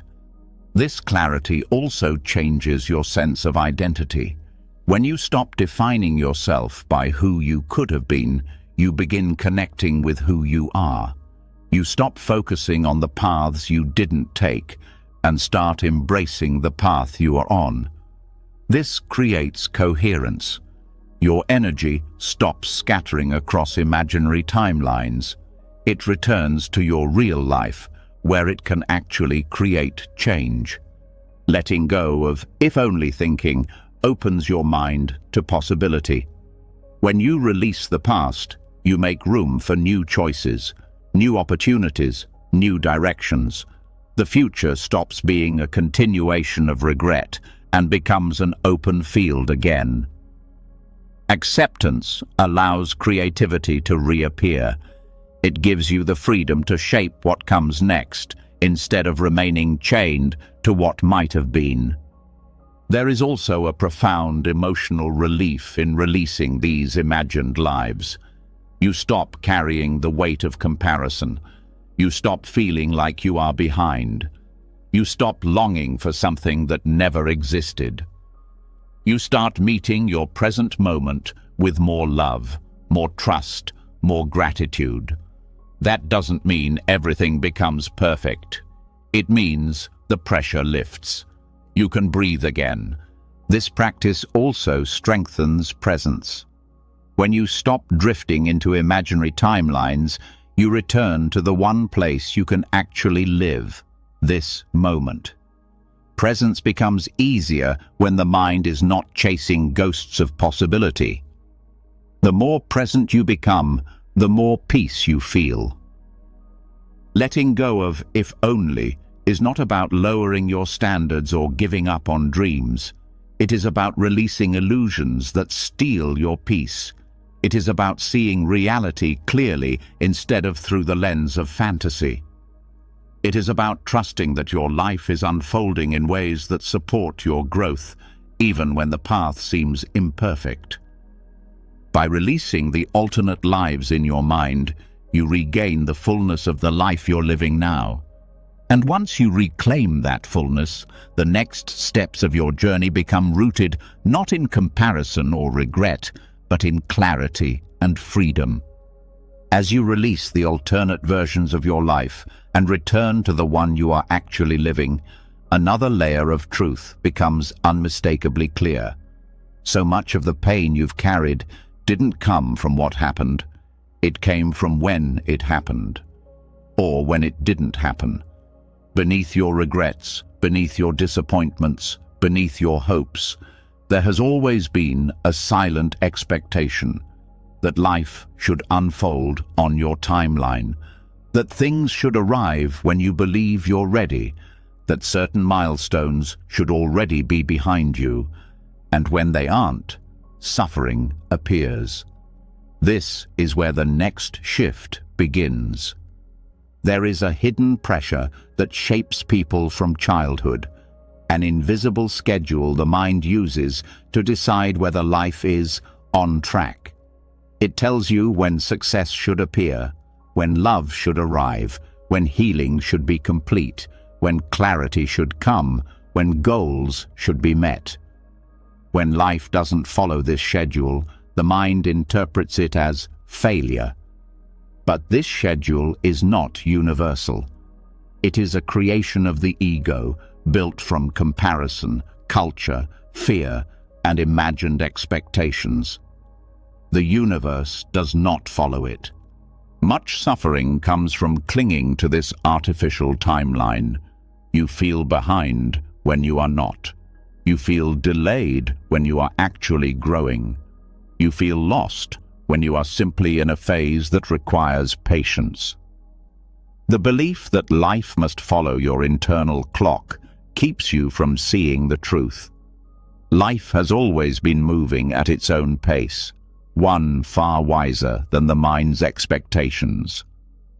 Letting go of your personal timeline begins by recognizing that timing is not something you control. Opportunities appear when you are ready for them, even if you don't feel ready. Lessons repeat until you're able to learn them. Certain doors remain closed because you are not yet the person who can walk through them. Some paths open only after unexpected events shift your direction. You cannot rush these processes without losing depth. When you accept this, the pressure begins to dissolve. Many people believe they should have achieved more by now. They think they should have healed certain wounds, found certain relationships, or reached certain goals. But should have is a trap. It is based on comparison, not reality. No life unfolds in a straight line. Growth requires cycles, setbacks, pauses, rest, reflection, experimentation, stillness, and unexpected turns. When you accept that these are part of your timeline, you stop fighting them. This acceptance also changes how you interpret delays. A delay is not punishment. It is protection. It is preparation. It is alignment. The moment you are asking for may not bring peace yet.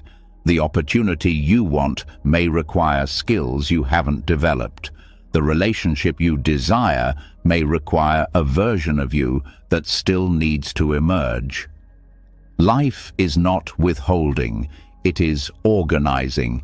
It is arranging circumstances in ways you cannot yet see. Another part of releasing timeline attachment is recognizing how much anxiety comes from rushing. Rushing comes from fear, fear of missing out, fear of falling behind, fear of being judged, fear of failing. When you rush, you miss the depth of the moment you're in. You skip lessons, you skip clarity, you skip inner development. Slowing down does not delay your life. It brings you into alignment with it. The mind often believes that faster means better, but growth has its own rhythm. Healing takes the time it takes. Insight arrives when it arrives. Love comes when it is ready. Trying to force timing disrupts the natural unfolding of your journey. When you accept uncontrollable timing, you feel less pressure to move quickly and more trust in the wisdom behind the pace of your life. Your relationship with goals also changes. When you cling to timelines, goals become sources of stress. You measure your worth by how quickly you achieve them. You feel discouraged when progress slows. But when you release the timeline, goals become intentions, not demands. You still work toward them, but without the fear-driven urgency. This makes your effort lighter, clearer, and more sustainable. You move from pressure to purpose. Letting go of timing also transforms how you view setbacks.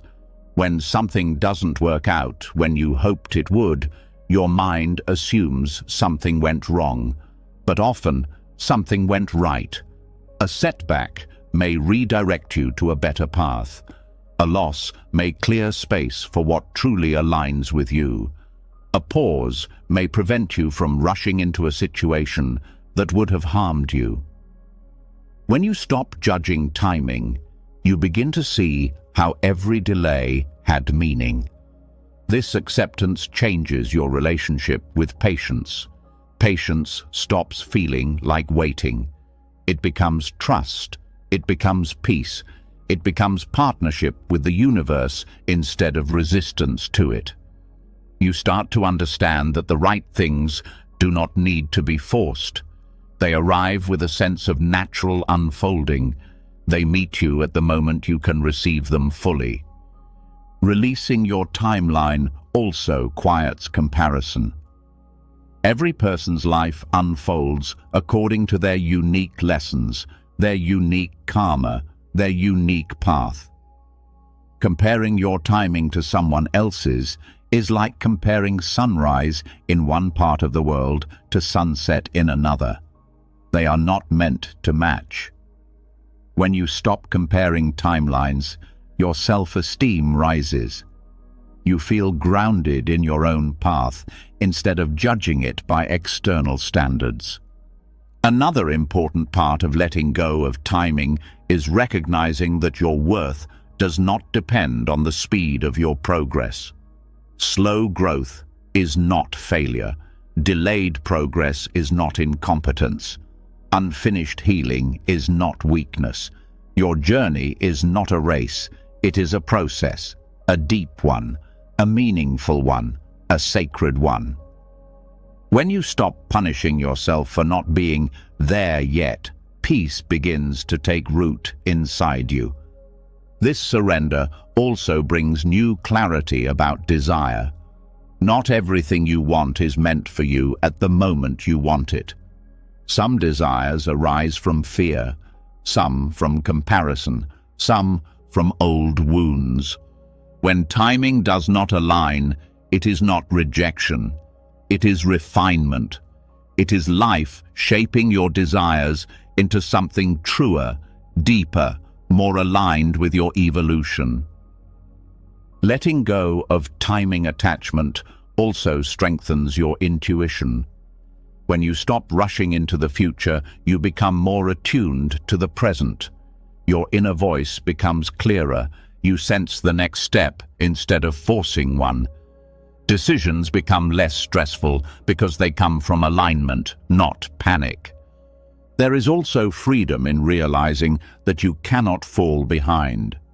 Life does not have a scoreboard. Your path is not measured by milestones, but by presence, awareness, and sincerity. You are not late. You are not early. You are exactly where your life needs you to be for the next part of your unfolding. When you let go of your personal schedule and accept the universe's timing, the weight you've been carrying begins to dissolve. You no longer live in conflict with the pace of your own life. You stop chasing timelines that were never yours. You feel peace not because everything is perfect, but because you stop demanding that everything happen now.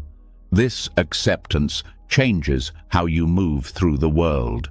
You walk with less urgency and more presence. You trust your path. You stop comparing, rushing, and forcing. You begin to see timing not as something to control, but as something to cooperate with. And in that cooperation, life starts meeting you in ways it couldn't before. As you release your grip on timing and begin trusting the deeper rhythm of your life, something else becomes easier to notice. Even when your mind agrees with acceptance, your body often tells a different story. Your shoulders still tighten when plans change. Your breath still shortens when uncertainty appears.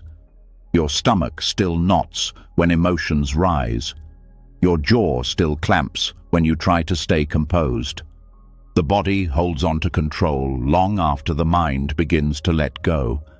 And this is where the next lesson unfolds. There is a form of acceptance that cannot be learned through thought alone. The mind can understand surrender, but the body must feel it. Most of your resistance is stored physically, muscles contracting, breath restricting, posture bracing, nerves anticipating danger that no longer exists. You may try to think your way into peace, yet your body keeps pulling you back into old patterns. Real acceptance begins when the body unlearns the tension it has carried for years. The body is the first place you tighten when life feels uncertain. Before a single thought forms, your breath changes, your chest closes, your shoulders rise, your hands clench. These physical reactions happen faster than your mind can process. They are the leftovers of old fears, old disappointments, old stress, and old beliefs about needing control to survive. When you hold your body in patterns of resistance, your mind naturally follows. Thoughts become sharper, emotions feel stronger, and the old urge to manage everything resurfaces. This is why mental acceptance sometimes feels incomplete, because the body has not yet let go. Physical surrender begins with breath. Breath is the bridge between your inner world and your outer experience. When you breathe deeply and slowly, your nervous system shifts out of survival mode. The body receives a signal that it is safe to soften. This softening invites the mind to calm without force. A slow breath does not erase problems, but it repositions you so you can respond instead of react. It teaches the body that it does not need to brace against life.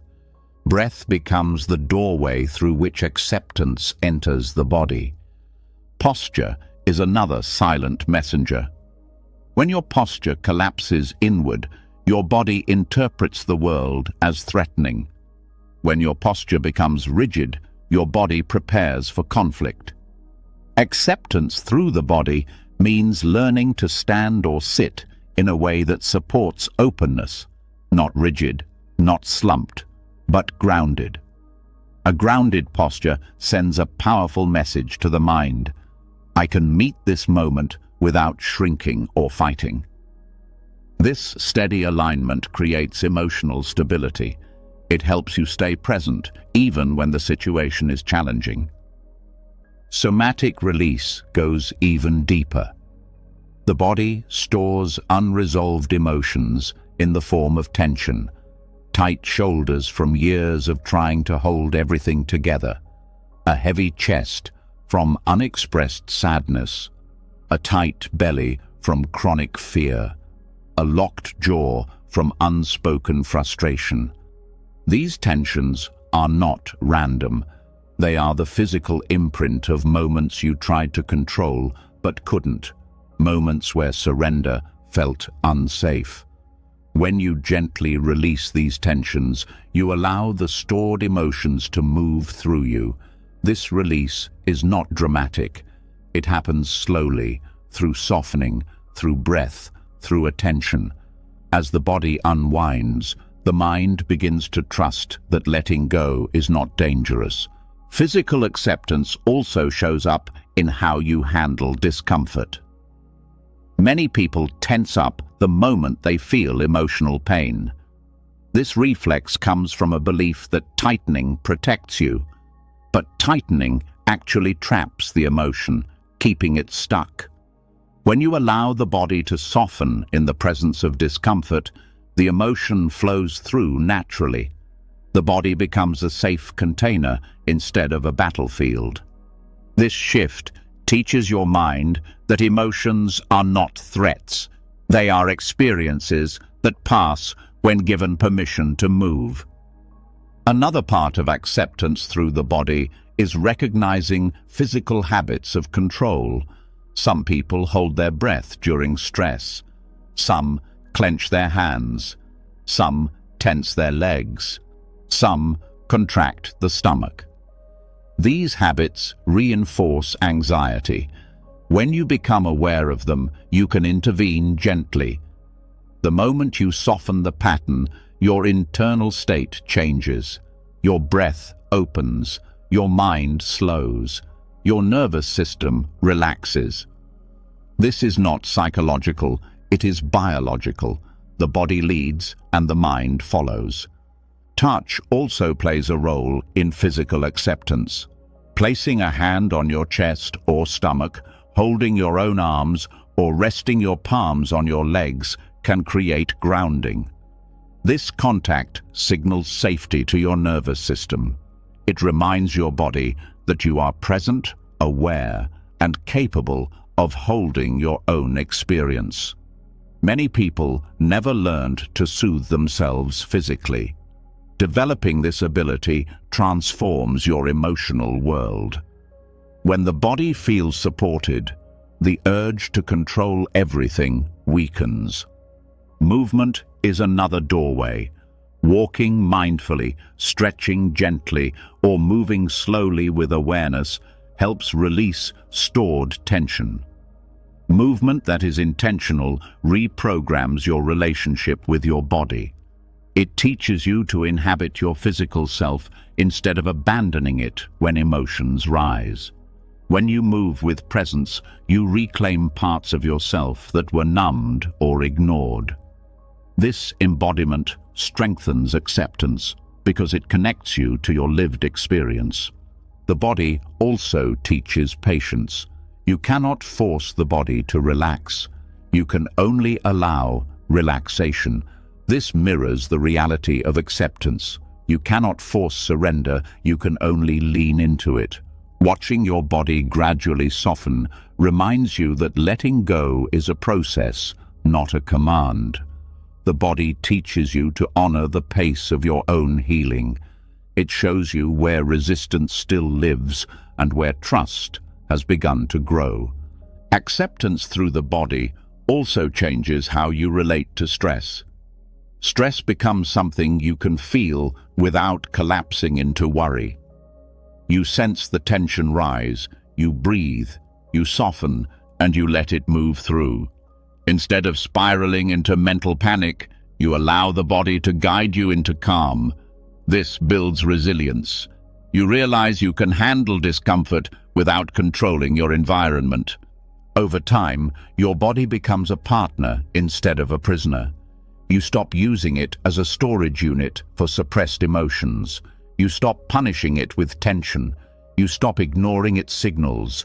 You listen to it. You support it. You work with it. And as this relationship heals, the mind becomes more peaceful than any amount of thinking could create. This physical surrender has a profound effect on your identity. You no longer feel like someone fighting life. You feel like someone moving with life. The body learns to trust the present moment. The nervous system learns to rest. The breath becomes anchored. The mind follows this new stability. Thoughts become clearer, emotions become lighter, and acceptance becomes embodied rather than intellectual. And in this embodied acceptance, you discover something life-changing. You don't need to control life to feel safe. You only need to feel safe in your own body. As you begin to feel the body soften and release patterns that have held you for years, you start noticing something subtle but powerful. Even when the body relaxes and the breath opens, there are moments when tension still rises, not from fear, not from trauma, not from timing, but from your expectations about how life should be. These expectations are invisible, yet they shape your reactions more than any external event. They sit beneath your thoughts like silent rules, creating frustration, disappointment, and pressure. This is where the next layer of acceptance begins. There is a kind of suffering that grows not from what happens, but from the belief that what happened is wrong simply because it does not match your inner script. You carry hidden rules. People should behave a certain way. Conversations should unfold smoothly. Plans should go as intended. Emotions should appear or disappear on command. Relationships should meet your needs effortlessly, and life should be fair, predictable, and aligned with your desires. These rules feel normal because they form quietly over years, but they create an invisible cage you live inside without realizing it.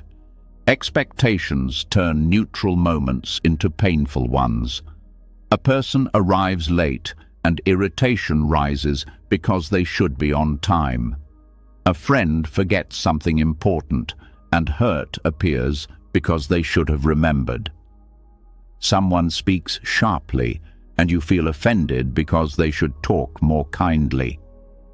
A plan changes and frustration takes over because things should follow the original path. The world becomes exhausting, not because it is unkind, but because it refuses to obey your internal rulebook. Releasing these expectations does not mean lowering your standards or accepting mistreatment.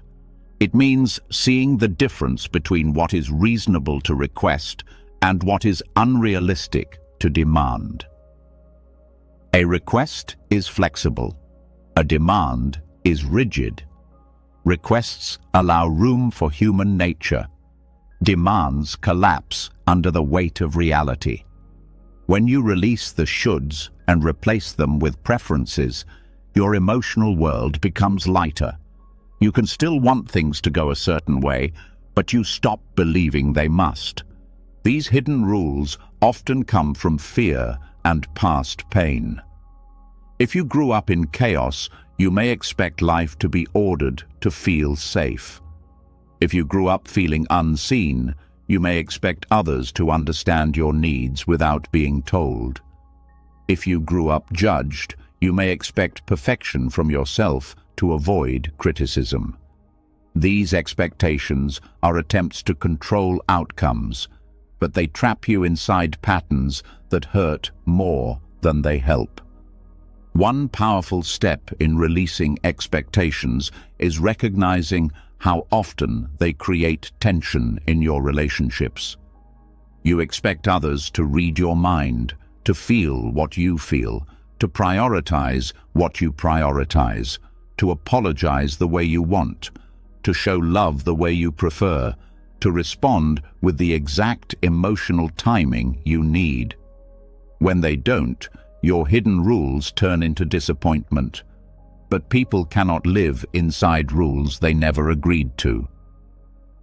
When you release these invisible demands, connection becomes more real and less strained. You begin accepting people as they are, instead of trying to reshape them into your expectations. Another layer of expectation involves your relationship with yourself. You pressure yourself with internal demands. You should be stronger, calmer, more productive, more confident, more successful, more healed. You should never make mistakes. You should never feel insecure.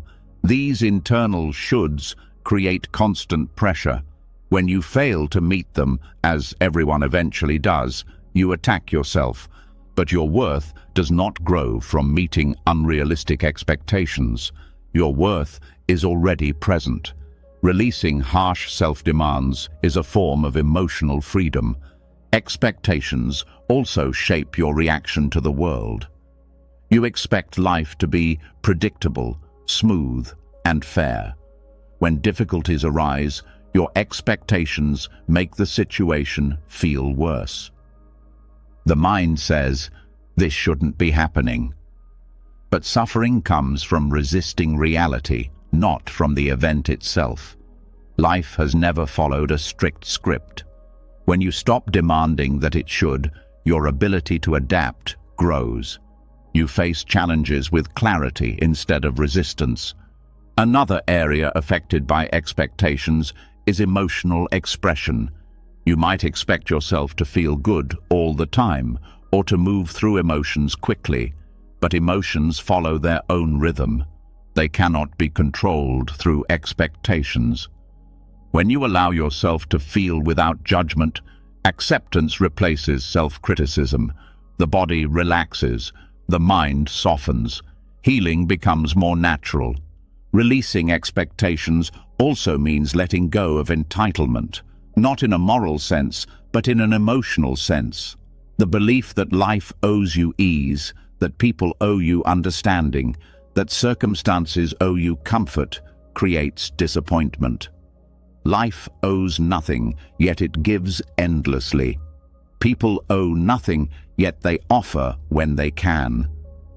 When entitlement dissolves, gratitude expands. You begin noticing what is present instead of mourning what is not. Letting go of expectations does not make you passive. It makes you wise. You still hold values. You still make choices. You still have preferences. But you stop tying your peace to outcomes. You stop rigidly clinging to how life should unfold. This flexibility allows you to move with life instead of against it. This shift also reveals how expectations distort perception. When reality does not match your inner rules, you see the moment through frustration instead of clarity. When you release the rules, you see the moment as it is, not as something failing to meet your standards. Seeing clearly is one of the deepest forms of freedom. Releasing expectations also strengthens your relationships with yourself and others. When you no longer demand perfection, compassion grows. When you no longer expect immediate change, patience develops. When you no longer insist that things unfold your way, harmony begins. This does not mean letting go of boundaries. Boundaries protect your peace. Expectations restrict your peace. They are not the same. Letting go of shoulds also creates emotional space. You stop carrying disappointment about things no one ever promised. You stop resenting people for being human. You stop criticizing yourself for not meeting impossible standards. You create room for acceptance, understanding, and self-respect. Eventually, you realize something profound. Life is easier than the prison your expectations created. People become easier to love. You become easier to live with. Moments become easier to experience. Peace grows naturally when you stop demanding that life fit into a shape it was never designed to hold. And once these invisible rules dissolve, you begin walking through the world with a lighter heart, ready for the next shift in your journey. As you release the silent rules that once dictated how life should look, something unexpected begins to surface. Without the weight of constant shoulds, the world becomes simpler, but that simplicity can feel unfamiliar. You notice how much of your life was spent chasing something extraordinary, something dramatic, something meaningful enough to justify your efforts. And as those expectations fall away, a quiet question rises. What if life doesn't need to be extraordinary at all? This question opens the next chapter. There is a hidden pressure in modern life that tells you ordinary moments are not enough.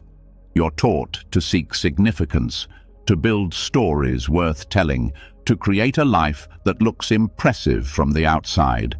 The pursuit of meaning becomes constant. Every day must be productive. Every relationship must be profound. Every emotion must have a lesson. Every moment must be special. But this constant search for intensity creates exhaustion. It takes you away from the simple truth that peace often lives in the ordinary. Chasing drama, purpose, or heightened meaning pulls you out of the present. You feel restless when nothing spectacular is happening. You judge yourself for days that feel simple or uneventful.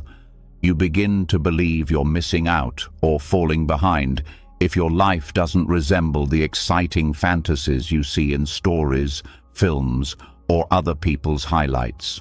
But ordinary life is not a failure. It is the natural state of existence. The pressure to make every moment extraordinary creates suffering because it contradicts the reality of how life unfolds. Ordinary life is built from small moments, quiet mornings, simple meals, everyday conversations, familiar routines. These moments may not look impressive, but they hold the foundation of stability and peace. When you start valuing them, you discover something profound. The present moment becomes enough. You stop searching for life somewhere else and start engaging with the life right in front of you. The discomfort many people feel with ordinariness comes from associating it with insignificance. They believe meaning must come from big achievements, dramatic emotions, or major transformation. But some of the deepest wisdom arises from the simplicity of living fully in each small moment. Peace is not found in intensity. Peace is found in presence. When you let life be ordinary, you stop demanding it fulfill an exaggerated expectation of constant excitement. When you stop chasing extraordinary experiences, your nervous system relaxes. You feel less urgency, less pressure, less comparison. You stop measuring your life against unrealistic standards. Ordinary moments become beautiful because they are real, consistent, and accessible. They don't require effort to create. They simply exist, waiting for you to notice them. Letting life be ordinary also helps you let go of emotional addiction. Many people become attached to emotional highs and lows because they make life feel meaningful. Drama becomes a substitute for depth. Intense emotions feel alive even when they are painful. But living on the edge of emotional extremes creates instability. It drains your energy.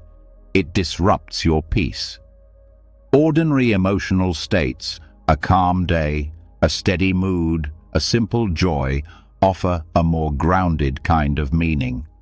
Allowing ordinariness does not remove purpose. It clarifies it.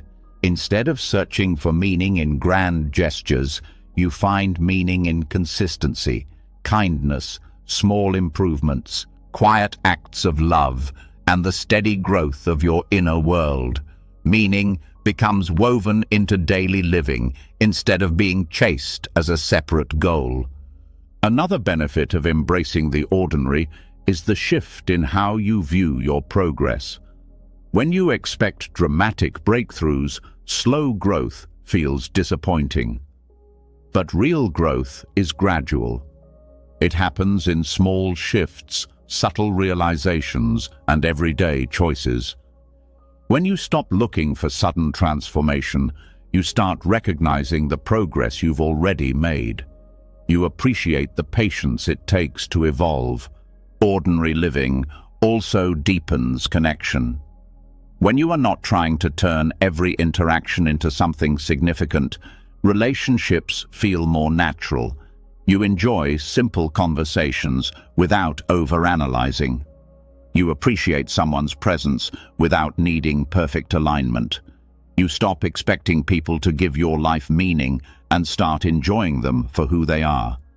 This creates authenticity. Letting life be ordinary also softens self-judgment. When you stop expecting yourself to live a remarkable story every day, you free yourself from pressure. You no longer feel the need to be extraordinary to feel worthy.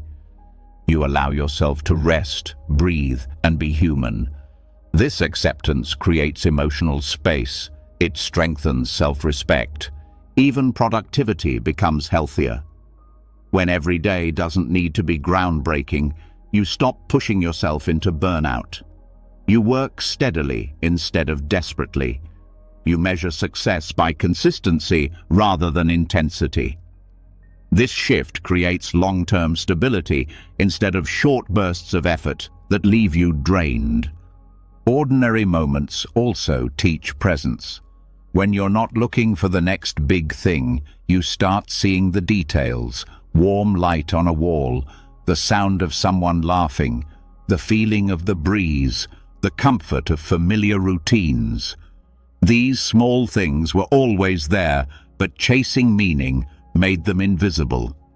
When you stop searching for more, you finally notice what already exists.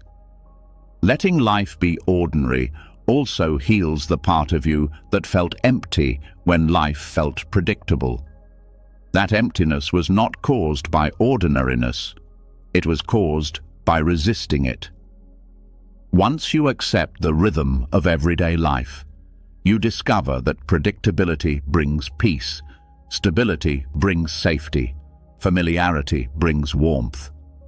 The ordinary is not the enemy.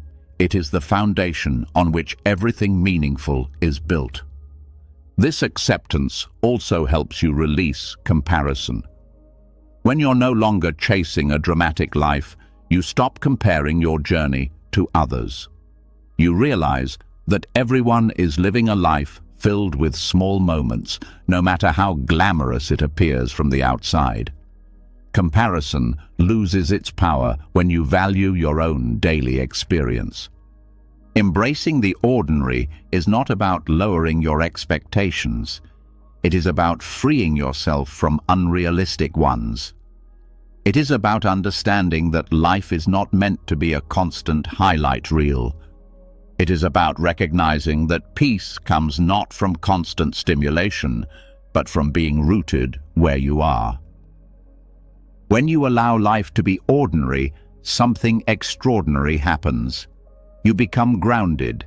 You become content. You become able to see your own life clearly. You stop searching for meaning and start experiencing it. The ordinary becomes enough. And in that enoughness, you find the peace you've been chasing across big moments for far too long. As you learn to rest in the simplicity of everyday life, another truth begins to surface, one that touches some of the deepest pockets of human discomfort. Simplicity quiets the need for drama, but it also exposes something the mind has tried to outrun for years: the need for answers, the need to understand why something happened, why someone acted the way they did, why a moment unfolded differently than you expected. And beneath that need lies an even heavier truth. Much of life will never offer explanations. Many chapters will not close neatly. Many relationships will not end cleanly. Many questions will remain unanswered. This is the next place your journey leads. There is a particular kind of suffering that comes from trying to complete stories that life left unfinished. You replay conversations that ended abruptly. You analyze motives you will never fully understand. You search for clarity from people who have already left. You look for closure from moments that gave none. The mind hates incompleteness. It wants everything wrapped in certainty, logic, and finality. But life is full of partial truths, unresolved emotions, sudden endings, and mysteries you were never meant to decipher. Accepting incomplete stories is one of the most difficult forms of acceptance because it asks you to surrender not only control, but understanding. The ego believes that knowing the reason will ease the pain. It believes that understanding someone's intentions will bring peace. It believes that with enough analysis, the discomfort will disappear. But more often than not, searching for answers that don't exist only deepens the wound. It keeps you trapped inside the moment, revisiting it again and again, hoping it will finally reveal what it cannot. Many of the stories that trouble you most involve other people's motives. You want to know why someone changed, why they pulled away, why they acted inconsistently, why they hurt you, why they didn't choose you, why they weren't honest, why they couldn't meet you where you were. But people are shaped by wounds, fears, histories, and patterns they may not understand themselves. Expecting a complete explanation from them is like expecting a storm to explain why it rained. Human behavior is complex, layered, and often unconscious. Some people will never be able to articulate their motives because they don't fully know them. Acceptance does not mean their actions were justified. It means recognizing that understanding may never come and choosing peace anyway.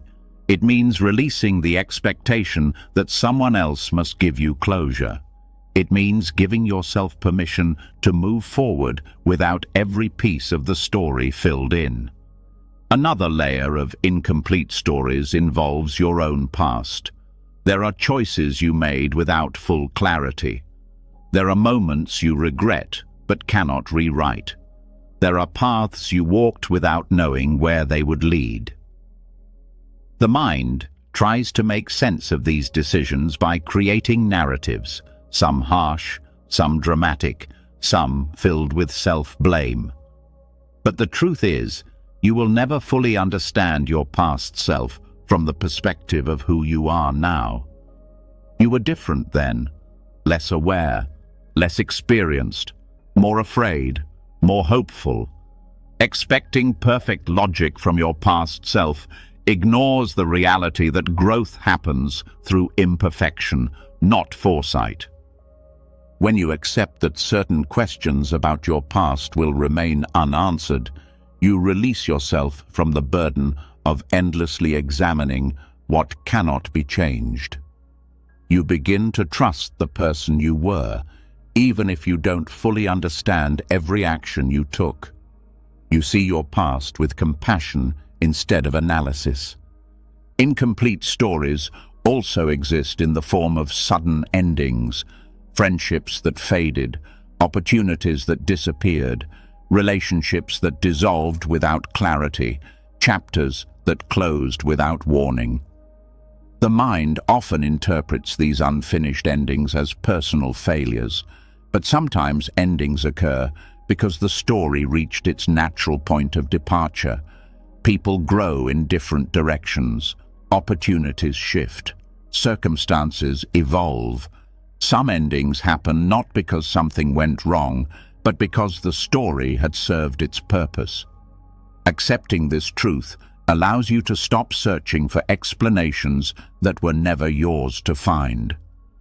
There is also the discomfort of ambiguous moments, times when you misread someone's intentions or when they misread yours. Times when connection felt real but never fully became what it could have been. Times when timing was off. Times when both people wanted more but couldn't align. These moments create questions that may never be answered. Accepting ambiguity means acknowledging that life is not a clean sequence of cause and effect. It is a web of timing, emotion, circumstance, and unseen factors. When you stop fighting ambiguity, You begin to see beauty in the mystery. Not knowing becomes less frightening. You realize that incomplete stories do not mean your life is incomplete. They simply mean your journey is still unfolding. Accepting incomplete stories also strengthens your ability to be present. Much of rumination comes from trying to make sense of what already happened. Much of anxiety comes from trying to predict what will happen next. When you accept that many stories in your life will remain unfinished, you free yourself from the need to mentally control them. You return to the present with more ease because the past no longer demands constant analysis. Another aspect of this acceptance is understanding that closure is something you give yourself. It does not depend on someone else's explanation, apology, or clarity. Closure happens when you stop searching for reasons and begin focusing on what you can carry with peace. It happens when you stop needing the story to be complete in order to move forward. It happens when you allow yourself to walk away from a chapter, even when you don't know the full truth. Accepting incomplete stories also deepens emotional maturity. You stop expecting perfect communication from others. You stop expecting logic from emotional situations. You stop expecting fairness from unpredictable events. You recognize that life's complexity cannot be simplified into clean narratives. This maturity allows you to meet life with clarity rather than disappointment. This acceptance does not make you cold or indifferent. It makes you grounded. It makes you capable of experiencing life without demanding explanations. It helps you navigate loss, confusion, and change with patience. When you release the need to know everything, you create space for peace, curiosity, and openness. In the end, incomplete stories do not diminish your life. They enrich it. They remind you that you are part of something bigger than understanding. They show you that mystery is not a flaw. It is the nature of existence. And when you stop demanding closure from every moment, you begin to experience life with a softness that brings peace to the deepest parts of you. As you begin to make peace with unanswered questions and accept that many chapters in life will never be neatly resolved, something deeper comes into focus. Beneath every incomplete story lies another attachment you may not have noticed. The attachment to the story you tell about yourself. The narrative you've been carrying for years, quietly shaping how you see the world, how you treat yourself, what you believe you deserve, and what you think you're capable of. This is where the next layer of transformation begins. There is a powerful but often invisible force within you, your identity narrative. It is the story you repeat about who you are, where you come from, what you've survived, and what you believe is possible for someone like you. Parts of this story feel comforting because they give you a sense of continuity. Other parts feel painful because they keep reminding you of old wounds. And some parts limit you without you ever realizing it. These narratives shape your reactions, your relationships, your dreams, and your fears, often without your conscious awareness. Identity forms from experiences, but the mind tends to freeze these experiences into fixed definitions. Something that happened years ago becomes who you are. A single mistake becomes your weakness. A painful relationship becomes your pattern. A moment of failure becomes your nature. Over time, these definitions stack on top of each other, forming an internal image you carry around like a shadow. But the truth is that most of this image is outdated. It belongs to a version of you that doesn't exist anymore. This attachment to old identity narratives creates suffering because it limits your ability to grow. When you define yourself too narrowly, you interpret every new experience through old filters. If you tell yourself you're unworthy, you overlook opportunities. If you tell yourself you're broken, you misinterpret moments of vulnerability. If you tell yourself you're unlucky, you expect disappointment. If you tell yourself you're too sensitive, you suppress your emotions. These narratives are not truths. They are habits. One of the most important steps in detaching from identity narratives is recognizing how often they appear automatically. You may feel a certain emotion and instantly attach meaning to it. This always happens to me. You may face a challenge and immediately reinforce an identity. I'm not good at this. You may receive feedback and turn it into a story of inadequacy. I never do anything right.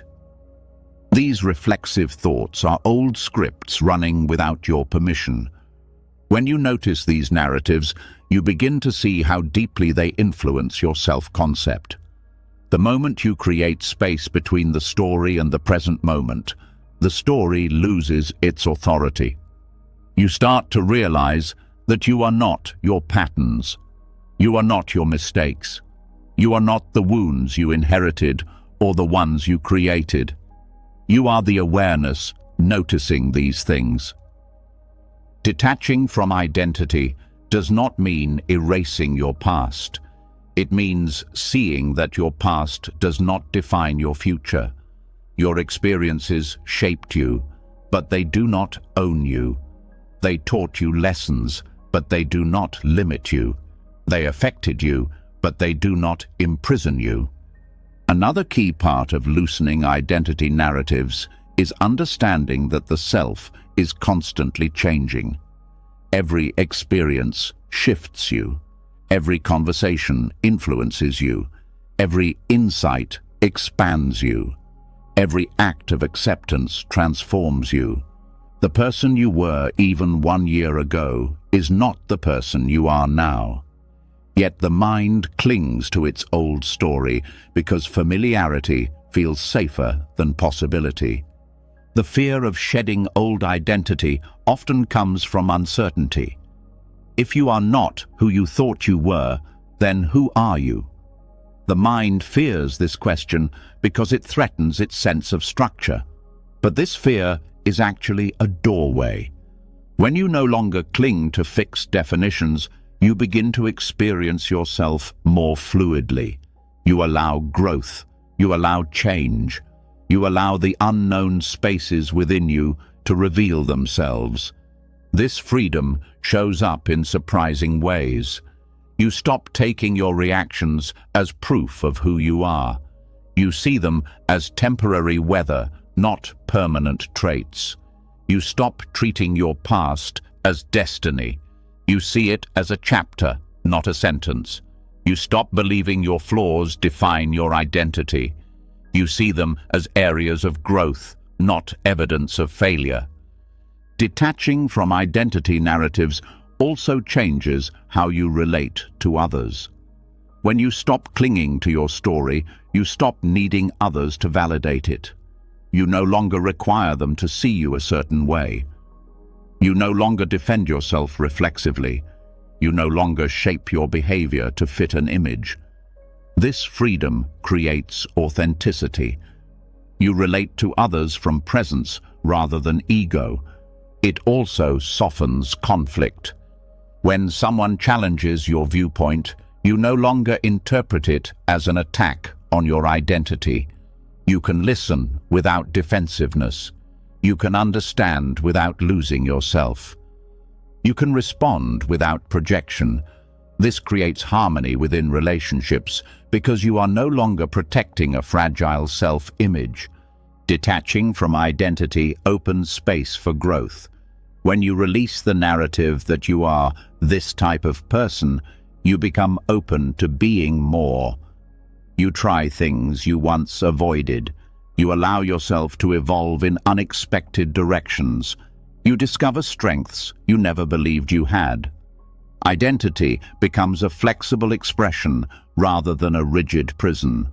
Another essential part of this shift is recognizing the difference between identity and authenticity. Identity is constructed. Authenticity is natural. Identity is built from memory. Authenticity is present moment truth.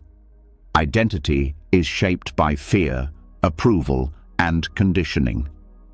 Authenticity arises when you stop performing and allow yourself to simply be. When identity loosens, authenticity emerges without effort. This shift also reveals the illusion of labels. Labels create certainty but limit possibility. When you let go of labels, introvert, extrovert, failure, achiever, emotional, logical, strong, weak, you discover that you are far more complex than any category. Labels may describe aspects of you, but they do not define the whole of you. The more you detach from labels, the more fluid your self-concept becomes. The freedom of realizing you aren't your story also dissolves shame. Shame thrives when you believe the worst moments of your life are reflections of your nature. But when you see them as experiences rather than identity, shame loses power. You become capable of forgiving yourself. You understand that mistakes are part of being human, not evidence of brokenness. This acceptance also heals self-judgment. You stop attacking yourself for who you were. You stop punishing yourself for who you no longer want to be. You stop demanding perfection. You allow yourself to exist without needing a story to justify your worth. Ultimately, detaching from identity narratives leads to a new sense of self, one that is spacious, flexible, and grounded. You begin to experience yourself not as a fixed character, but as a living, breathing, evolving consciousness. You stop trying to define yourself and instead allow yourself to unfold, and in that unfolding, you discover the deepest truth of all. You are not your story, You are the awareness capable of rewriting it. As you loosen your grip on the story of who you think you are, something profound begins to open inside you. Without the weight of fixed identity, a new question naturally rises. If I am not defined by my past or my labels, how do I grow from here? For most of your life, growth was tied to effort, trying harder, pushing yourself, striving to improve, forcing change. But now, with your old narratives dissolving, you begin to sense that real transformation does not come from pressure. It comes from honesty, from stillness, from accepting exactly where you are before trying to become anything more. This is where the next shift unfolds.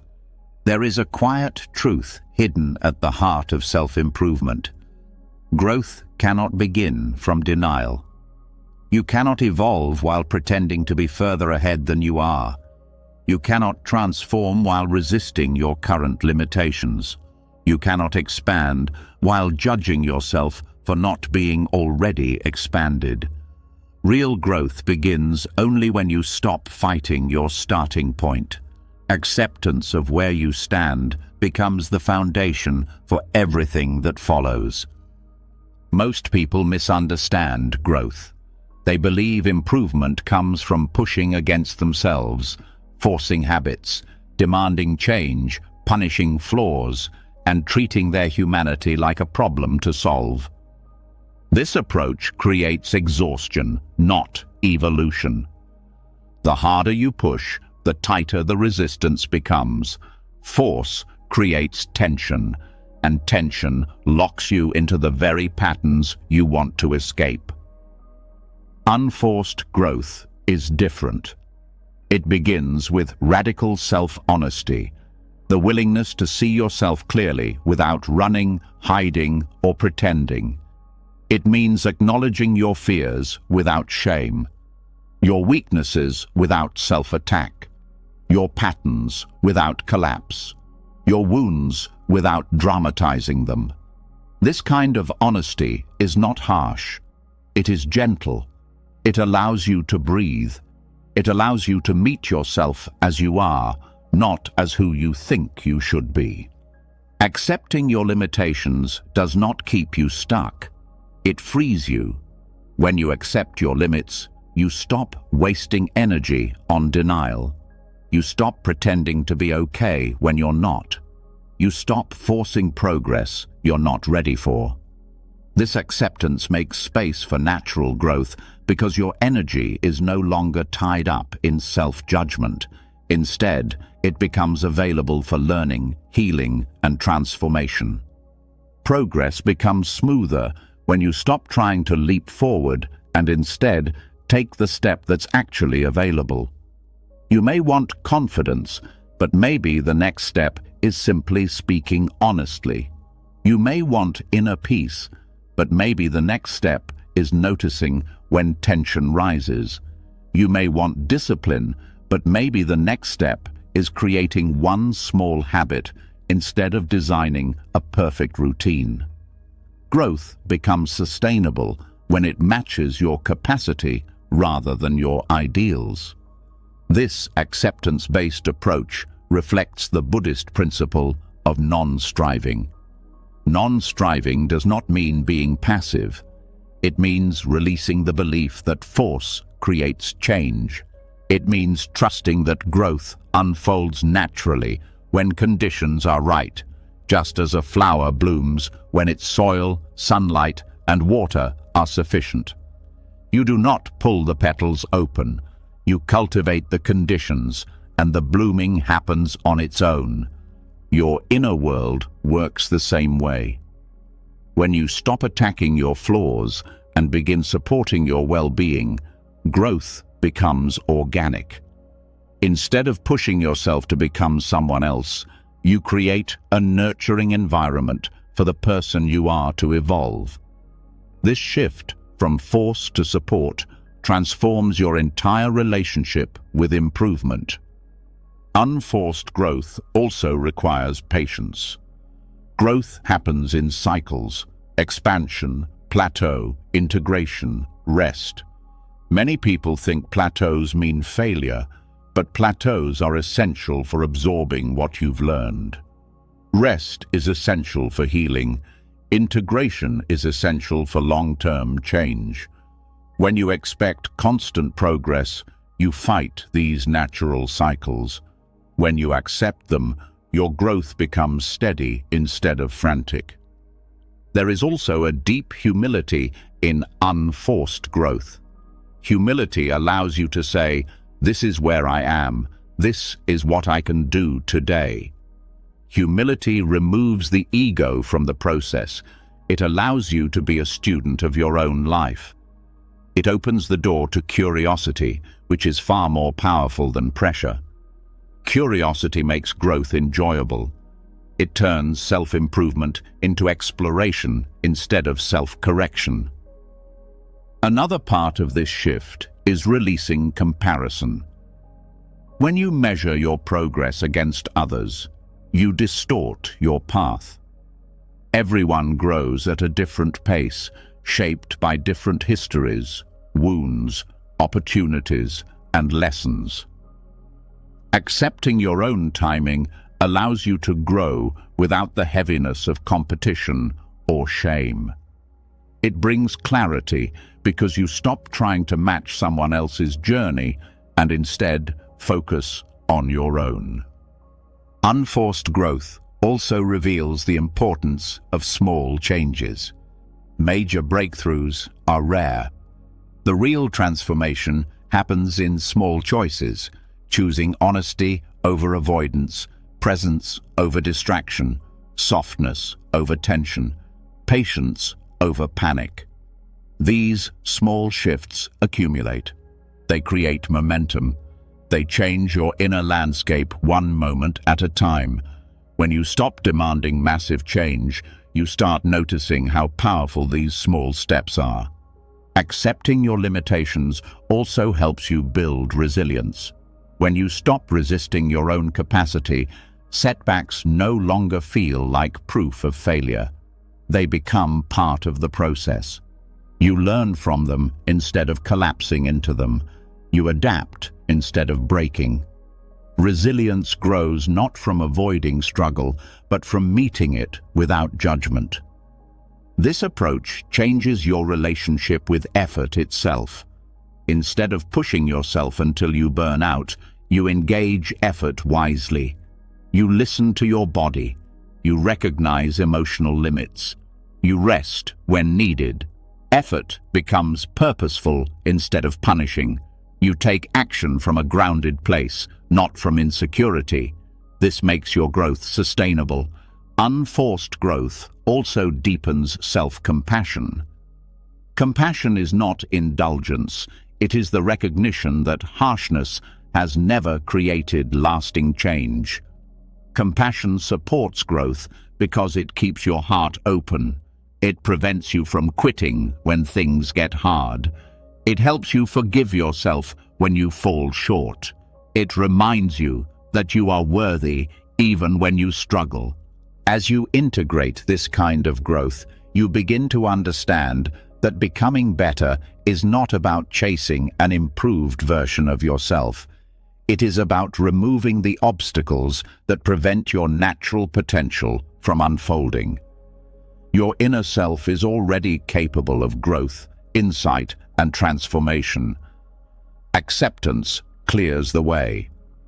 Eventually, you reach a point where growth no longer feels like self-improvement. It feels like self-remembering. The more you accept your current limits, the more you discover what has always been possible. You stop trying to become someone else and start becoming more fully yourself. And in that gentle unfolding, you finally realize something essential. Growth is not achieved through force.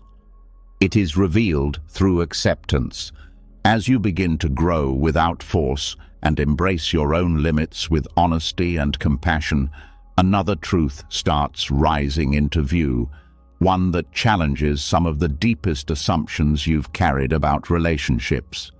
You begin to see that much of your suffering did not come from who people were, but from who you believed they should become. And as you soften toward yourself, the next step becomes unavoidable, learning to soften toward the true nature of others. This is where a profound kind of freedom begins. There is a quiet exhaustion that comes from trying to change people, trying to make someone kinder, more aware, more responsible, more emotionally intelligent, more communicative, more stable, more ambitious, more expressive, more patient. You may not have said these desires out loud, but you carried them in the form of expectations.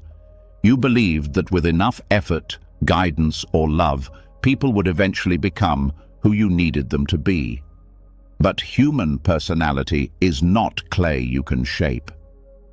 Much of who a person is comes from traits rooted deeply: temperament, history, values, emotional style, coping patterns, and ways of seeing the world formed long before you met them. Accepting this reality brings a new kind of peace, not because you stop caring, but because you stop fighting what you cannot change. This acceptance does not mean tolerating harmful behavior. It means recognizing the difference between a preference and a pattern. Preferences can shift. Patterns often remain. When you stop trying to turn someone into a version that fits your emotional needs, you make space for clarity, either genuine connection or gentle distance. One of the most liberating truths you can accept is that people show you who they are consistently, not occasionally. Their habits, reactions, and emotional tendencies reveal their inner landscape far more than their promises or temporary efforts. When you accept this, you stop reading potential into behavior. You stop idealizing small improvements and overlooking recurring patterns. You stop hoping that if you just try harder, they will change. You begin relating to the actual person in front of you, not the imagined version your hope created. Accepting the nature of others also reveals how much emotional weight you've been carrying on your shoulders. Many people attempt to become emotional caretakers, helping partners regulate their moods, carrying friends' responsibilities, smoothing over tensions, trying to fix misunderstandings before they happen. This creates emotional burnout. You begin believing people need you to keep functioning. But when you accept their nature, you release yourself from the burden of managing their inner world. You recognize that their personality belongs to them, not to you. This shift also transforms conflict. When you accept someone's nature, you stop expecting them to respond differently every time. You stop being surprised by predictable behavior. You stop taking things personally. Instead of fighting the same emotional battles repeatedly, you understand the patterns. This understanding creates calm. It lets you decide consciously how close or distant to be from someone, instead of staying in cycles of disappointment. Another part of this acceptance is recognizing that traits are neither good nor bad. They are simply traits. A person who is emotionally reserved is not wrong. They are reserved. A person who is intense is not wrong. They are intense. A person who avoids confrontation is not wrong. They cope that way. You may prefer certain traits, but preferences do not make other traits defective. Acceptance is the ability to see differences without judgment. This view also helps you let go of unrealistic expectations in relationships. You stop expecting a quiet person to suddenly become expressive. You stop expecting an avoidant person to suddenly seek closeness. You stop expecting a chaotic person to suddenly become structured. When you accept this, frustration dissolves. You no longer feel betrayed by behavior that has always been consistent. You start making choices based on reality instead of fantasy. Accepting the nature of others does not mean staying in relationships that hurt you. It means seeing clearly whether the relationship is sustainable. If someone's personality consistently triggers your wounds, conflicts with your values, or contradicts your emotional needs, acceptance helps you make a peaceful decision. You no longer argue with their nature. You simply recognize that your paths differ. This clarity is not cold, it's compassionate. It honors both you and them. This acceptance also deepens your compassion. When you stop expecting people to be who they are not, you begin to see the human behind the habit. You see how their traits formed. You see the fears that drive them. You see the wounds they carry. You see the childhood imprints that shape their coping mechanisms. This understanding allows compassion to flow without enabling harmful patterns. It lets you love people more gently, with fewer demands, fewer conditions, and more space. Accepting others also helps you take responsibility for your emotional boundaries. When you understand someone's nature, you know which boundaries are needed to protect your peace. You stop waiting for them to change and instead choose actions that support your well-being. Boundaries become easier to enforce because they are no longer battles. They are decisions rooted in clarity. This acceptance also creates healthier expectations. You begin to ask yourself, can I accept this person as they are if nothing changes? If the answer is yes, peace follows. If the answer is no, clarity follows. You no longer stay in emotional limbo, hoping time will turn someone into a different version. You step out of the waiting room of potential and into the reality of presence. Another surprising effect is that accepting the nature of others helps them open up. When people stop feeling pressured to be different, they relax. They become more authentic. They feel safer around you because they sense they are not being judged. Sometimes this acceptance even allows them to grow, not because you pushed them, but because your acceptance removed resistance. Growth that comes from freedom, not pressure, is the most genuine form of change. And perhaps the most profound truth of all, accepting the nature of others teaches you to accept your own nature. When you stop demanding perfection from others, you stop demanding it from yourself. When you stop forcing change in others, you stop forcing unnatural change in yourself. When you let people be who they are, you begin to feel free to be who you are. As you stop trying to reshape people into versions that match your hopes, something even more subtle becomes visible. Beneath your expectations of others lies an even older attachment, your expectations of life itself. You begin to notice how often disappointment has shaken you, not because life was cruel, but because life failed to match an ideal you secretly carried. This is where the next layer of freedom begins, a truth both uncomfortable and liberating. Life will disappoint you, and allowing it to do so is not a failure. It is the doorway to a different kind of joy. There is a grief that comes from being human, the grief of realizing life is not the polished vision you once imagined. Plans fall apart. People make choices you didn't expect. Success arrives slower than you hoped. Healing takes longer than you wanted. Dreams evolve into something different or dissolve entirely. Life, in its raw and natural form, rarely follows the storyline of your idealism. And yet, this mismatch between reality and ideal is not what causes suffering. It is your resistance to it. Idealism can be beautiful. It can inspire growth, creativity, and vision. But when idealism hardens into demand, it becomes painful. You begin believing life should unfold a certain way. You believe people should treat you a certain way.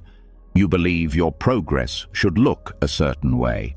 These beliefs feel noble, even motivating, but they become traps. The pain doesn't come from life disappointing you. It comes from believing it shouldn't. Allowing life to disappoint you begins with the courage to see things as they are, instead of how you wish they were. This doesn't mean giving up hope or abandoning dreams. It means releasing the belief that joy can only come when life fits a perfect image. When you allow disappointment to exist without fighting it, something unexpected happens. Your relationship with life becomes real, grounded, and more peaceful than idealism could ever offer. The first step is understanding that disappointment is part of the human experience, not a personal punishment. Everyone faces moments where reality contradicts their expectations. The more you try to protect yourself from this truth, the more fragile your happiness becomes. Idealism creates a brittle emotional system, one that collapses at the slightest deviation from your imagined path. When you drop the demand that life be perfect, disappointment becomes manageable. You feel it, you acknowledge it, and you move forward without letting it define the story of your life. Another important part of allowing disappointment is recognizing how often expectations are inherited, not chosen. Society teaches you ideals about success, love, timelines, happiness, and identity. You internalize these ideals and measure yourself against them without ever stopping to ask whether they match your deeper truth. When life doesn't align with these borrowed expectations, you feel like you failed, but you only failed a standard that was never yours. Letting go of these ideals allows you to build a life that suits you rather than one shaped by external pressure. Allowing disappointment also reveals the difference between desire and attachment. You can desire things, a better career, deeper love, more inner peace, without becoming attached to the idea that they must appear exactly when and how you want. Attachment leads to suffering. Desire without attachment leads to clarity. When disappointment comes, you don't collapse into despair. You simply adjust, learn, and continue walking forward with openness instead of rigidity. This shift also transforms your relationship with emotions. Idealism often suppresses uncomfortable emotions because they don't fit the perfect life narrative. Disappointment becomes something to avoid, hide, or deny. But when you allow disappointment, you permit yourself to feel honestly. This honesty deepens your emotional maturity. You no longer pretend to be okay when you're not. You no longer force positivity. You become grounded, not through avoidance, but through authenticity. Allowing life to disappoint you also protects your heart from cynicism. People often swing from idealism to bitterness when life doesn't match their expectations. They blame themselves or the world. But bitterness is just idealism with a broken heart. True acceptance avoids both extremes. It lets you see life clearly without giving up on its beauty. This mindset leads to a more grounded form of joy. Not the fragile joy that depends on perfect circumstances, but a steady joy that exists even when things don't go your way. When you stop insisting that life be flawless, you begin noticing the small joys that were always present but overlooked. The comfort of routine, the kindness in small moments, the simplicity of ordinary days. This joy is not loud or dramatic. It is quiet, stable, and deeply fulfilling. Letting life disappoint you also strengthens resilience. When you accept that disappointment is natural, you recover faster. You stop personalizing setbacks. You stop spiraling when things go wrong. Disappointment becomes something you can experience without losing your center. This resilience makes you more courageous. You take risks without the fear of emotional collapse. You pursue dreams without clinging to guarantees. You trust yourself to handle whatever outcomes arise. Another powerful benefit of releasing idealism is that relationships become healthier. Idealized expectations of perfect communication, flawless understanding, constant emotional harmony destroy connection. When you allow others to disappoint you without turning them into villains, you relate more realistically. You stop expecting perfection from human beings who are learning, growing, and stumbling just like you.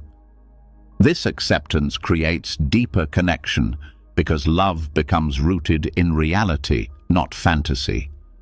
Your relationship with yourself changes too. You stop punishing yourself for not meeting impossible standards. You stop expecting yourself to always feel motivated, inspired, confident, or healed. You make room for your humanity. You allow yourself to feel tired, confused, uncertain, or flawed. Self-acceptance grows when idealism fades. Allowing disappointment does not mean surrendering to hopelessness. Quite the opposite. It creates space for real hope. Hope rooted in truth rather than fantasy. Hope that survives setbacks. Hope flexible enough to adapt. This kind of hope leads to meaningful fulfillment rather than constant frustration. Dropping idealism also opens you to the mystery of life. When you stop clinging to a specific storyline, you become available to experiences you didn't expect.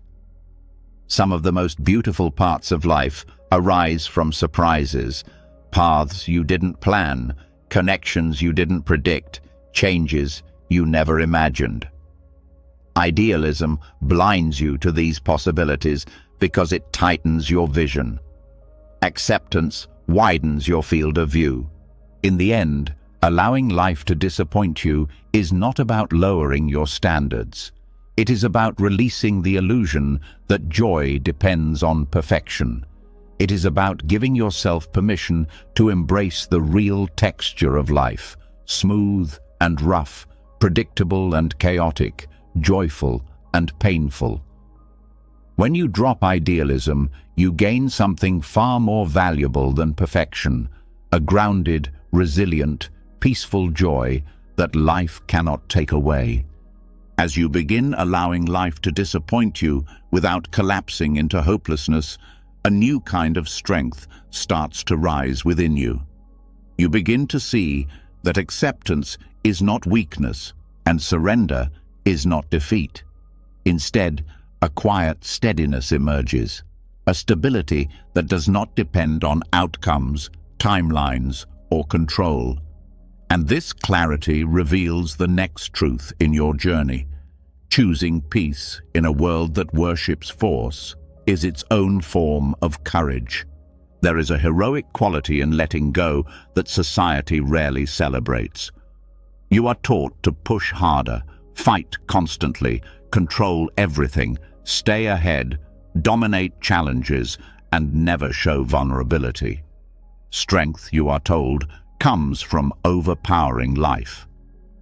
But this version of strength leaves people exhausted, anxious, and disconnected from themselves. The kind of strength that brings true peace is quieter, so quiet that most people overlook it. It comes from surrendering what you cannot hold, releasing battles you were never meant to fight, and choosing inner stillness over external struggle.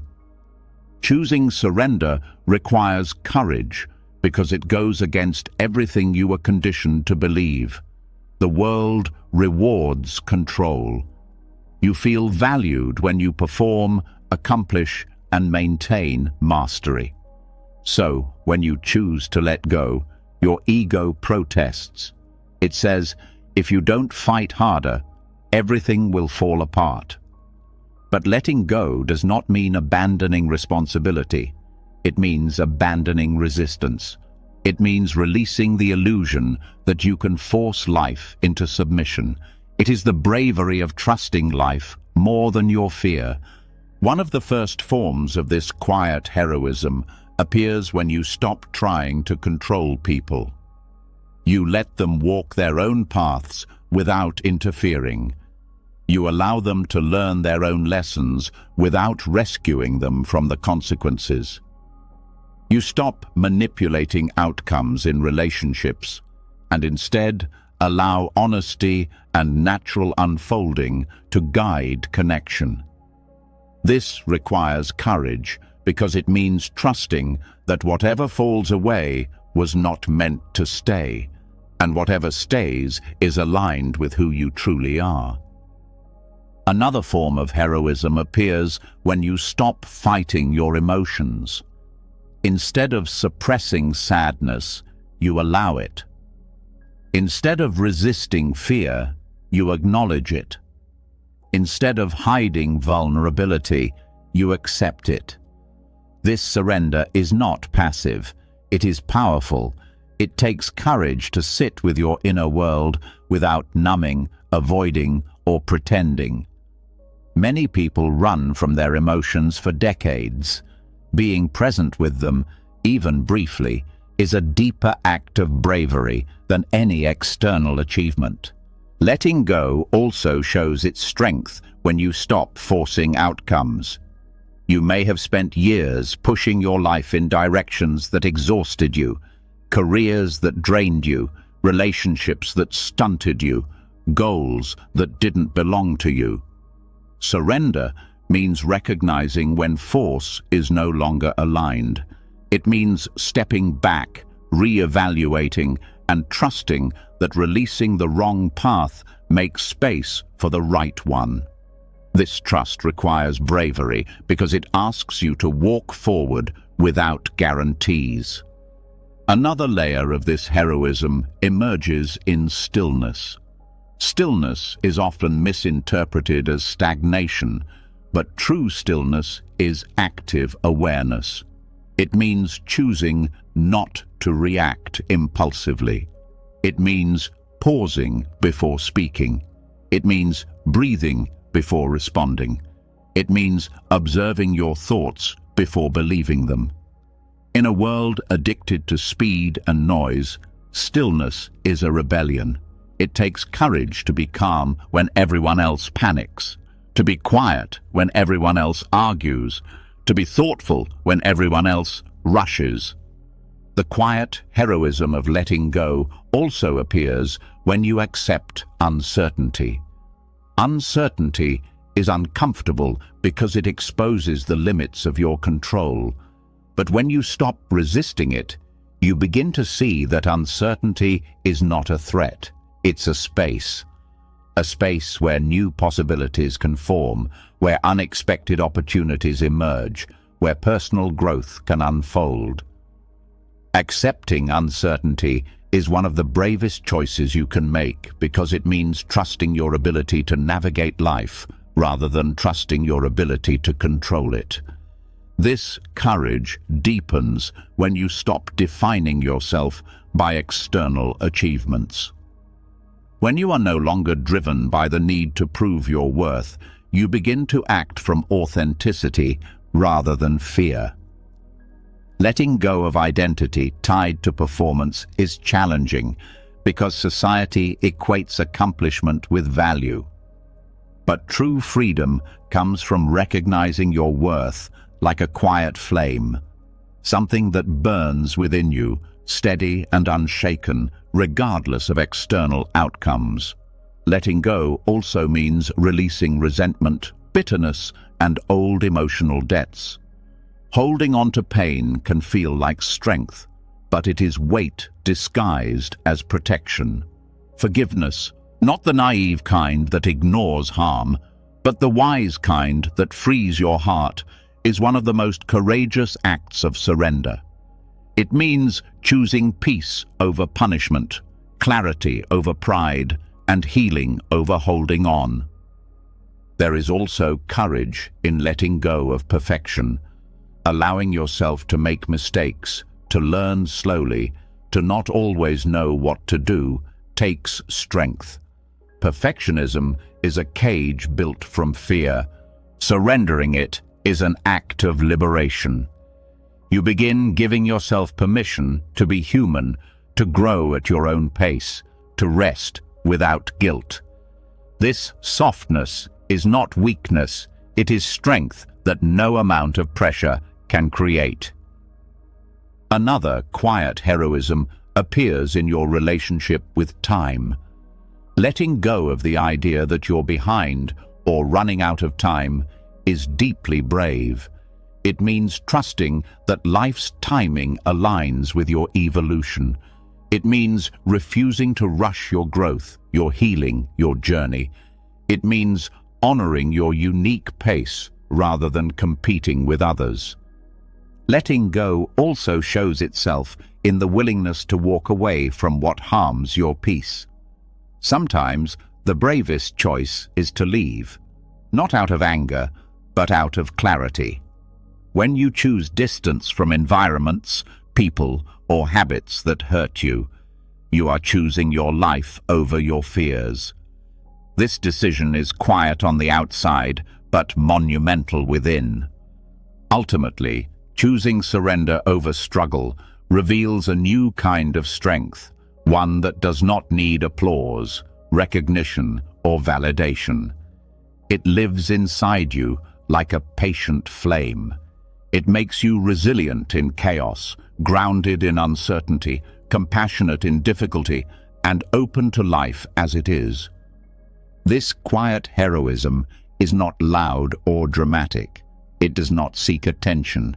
It does not need to be noticed. It simply changes you. And through you, it changes everything around you.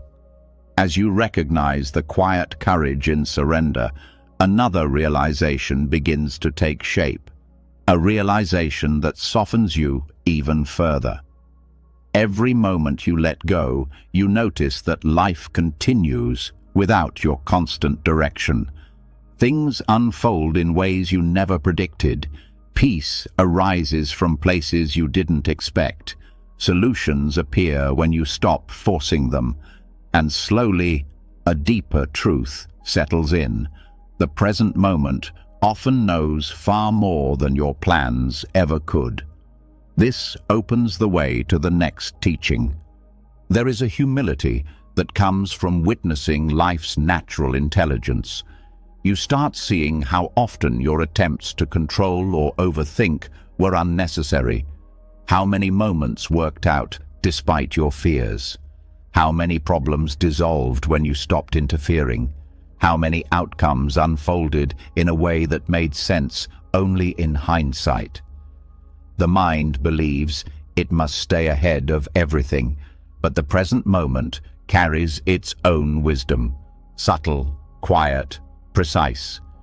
When you humble yourself to the moment rather than clinging to your plans, something extraordinary happens.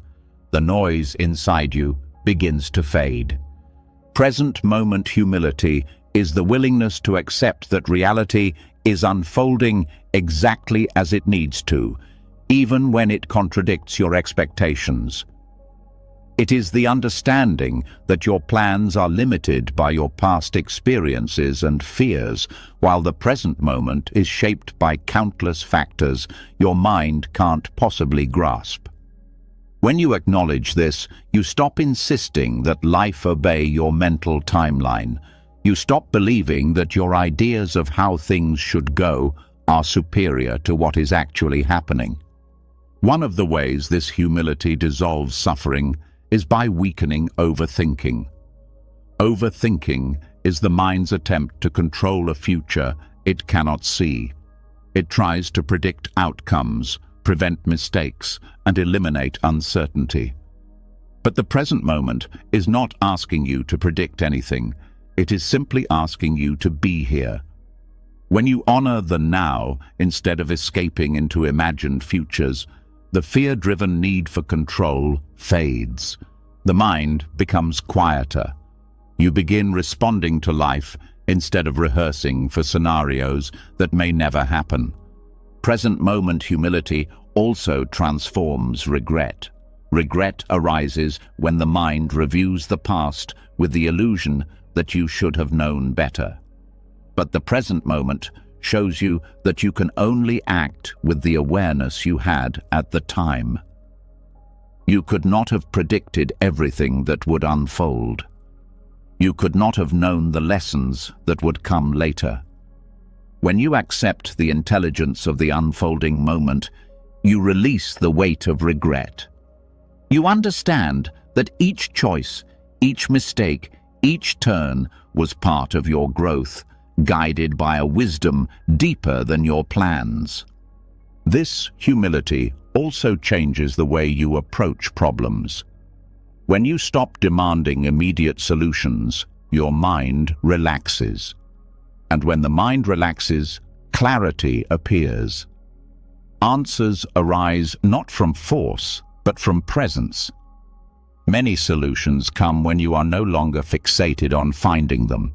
Some appear during simple tasks, walking, breathing, resting, because the mind is finally quiet enough to hear the deeper wisdom that was always there. Present moment humility also teaches you to trust timing. You stop rushing experiences that are not ready. You stop pressuring yourself to grow faster. You stop trying to fix what needs time. This trust creates emotional spaciousness. You begin to see that life often unfolds at the exact pace necessary for your evolution. When you accept this, impatience softens, anxiety loosens, the urgency to control dissolves. This humility also impacts relationships. When you stop imposing your expectations on how interactions should go, you begin listening more deeply. You become more present, more attentive, more compassionate. You stop assuming you know what someone will say or how they will respond. This openness brings understanding and reduces conflict. It allows relationships to unfold naturally rather than being shaped by your internal script. Another important part of present moment humility is acknowledging that you do not always know what is best for you. There have been times you wanted something desperately, only to realize later it would have harmed you. Times you resisted change, only to find it led you somewhere better. Times you clung to a situation, only to understand later that letting go brought freedom. When you see this pattern clearly, humility becomes natural. You stop fighting the now. You stop believing that your desires always point in the right direction. Humility toward the present moment also frees you from compulsive planning. Planning has value, but when it becomes a constant attempt to control the unknown, it creates stress. Present moment humility teaches you that you only ever need to handle the moment you are in. The future is shaped through small steps taken in awareness, not through endless mental strategies. Life becomes simpler when you stop living in tomorrow and start honoring today. This humility also reduces emotional turbulence. Most emotional pain comes from resisting what is. When you accept the now, even if it is uncomfortable, you stop adding layers of fear, anger, or sadness. You feel what arises without collapsing into it.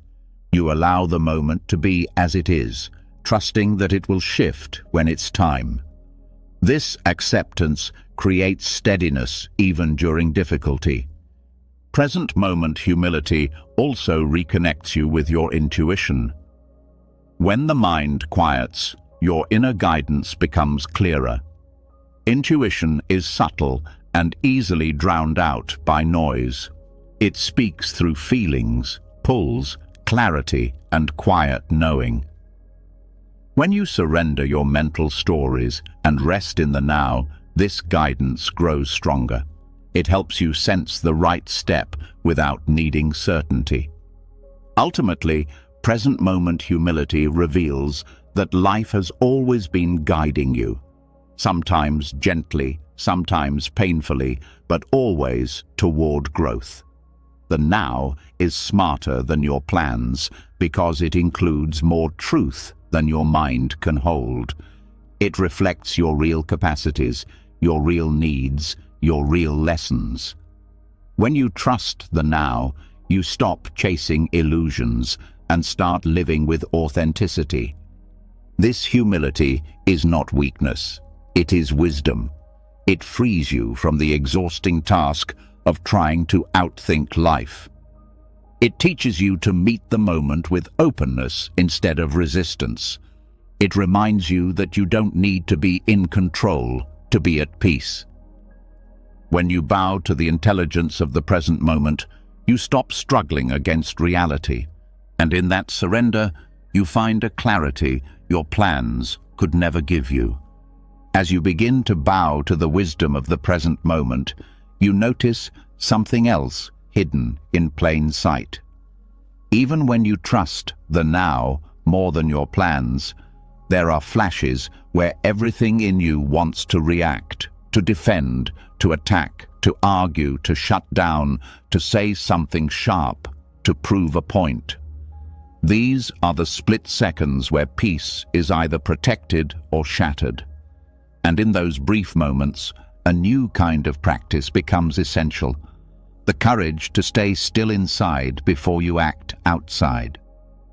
There is a gap in every moment of tension, a tiny space between what happens and what you do next. Most people never see it. They live as if stimulus and reaction are fused together. Someone speaks harshly, and the words fly back. A message stings, and a reply pours out. A trigger is pressed, and emotions explode. Later comes regret, confusion, and shame. I didn't mean to say that, you think. I don't know why I reacted like that. The truth is, the reaction happened because there was no stillness before it. Non-reactivity is not numbness. It is not pretending you are unaffected. It is the discipline of feeling fully without being dragged by the first impulse. It is the choice to pause, even when every cell in your body is urging you to move. This pause is not weakness. It is power.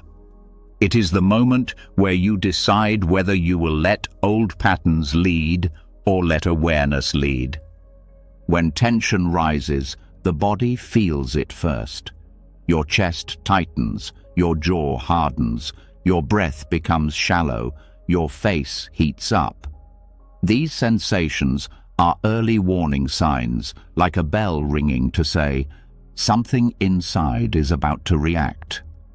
Most people ignore the bell. Non-reactivity begins by listening to it. When you notice these signals and choose not to act immediately, you step out of autopilot. That decision alone begins to rewrite years of conditioning.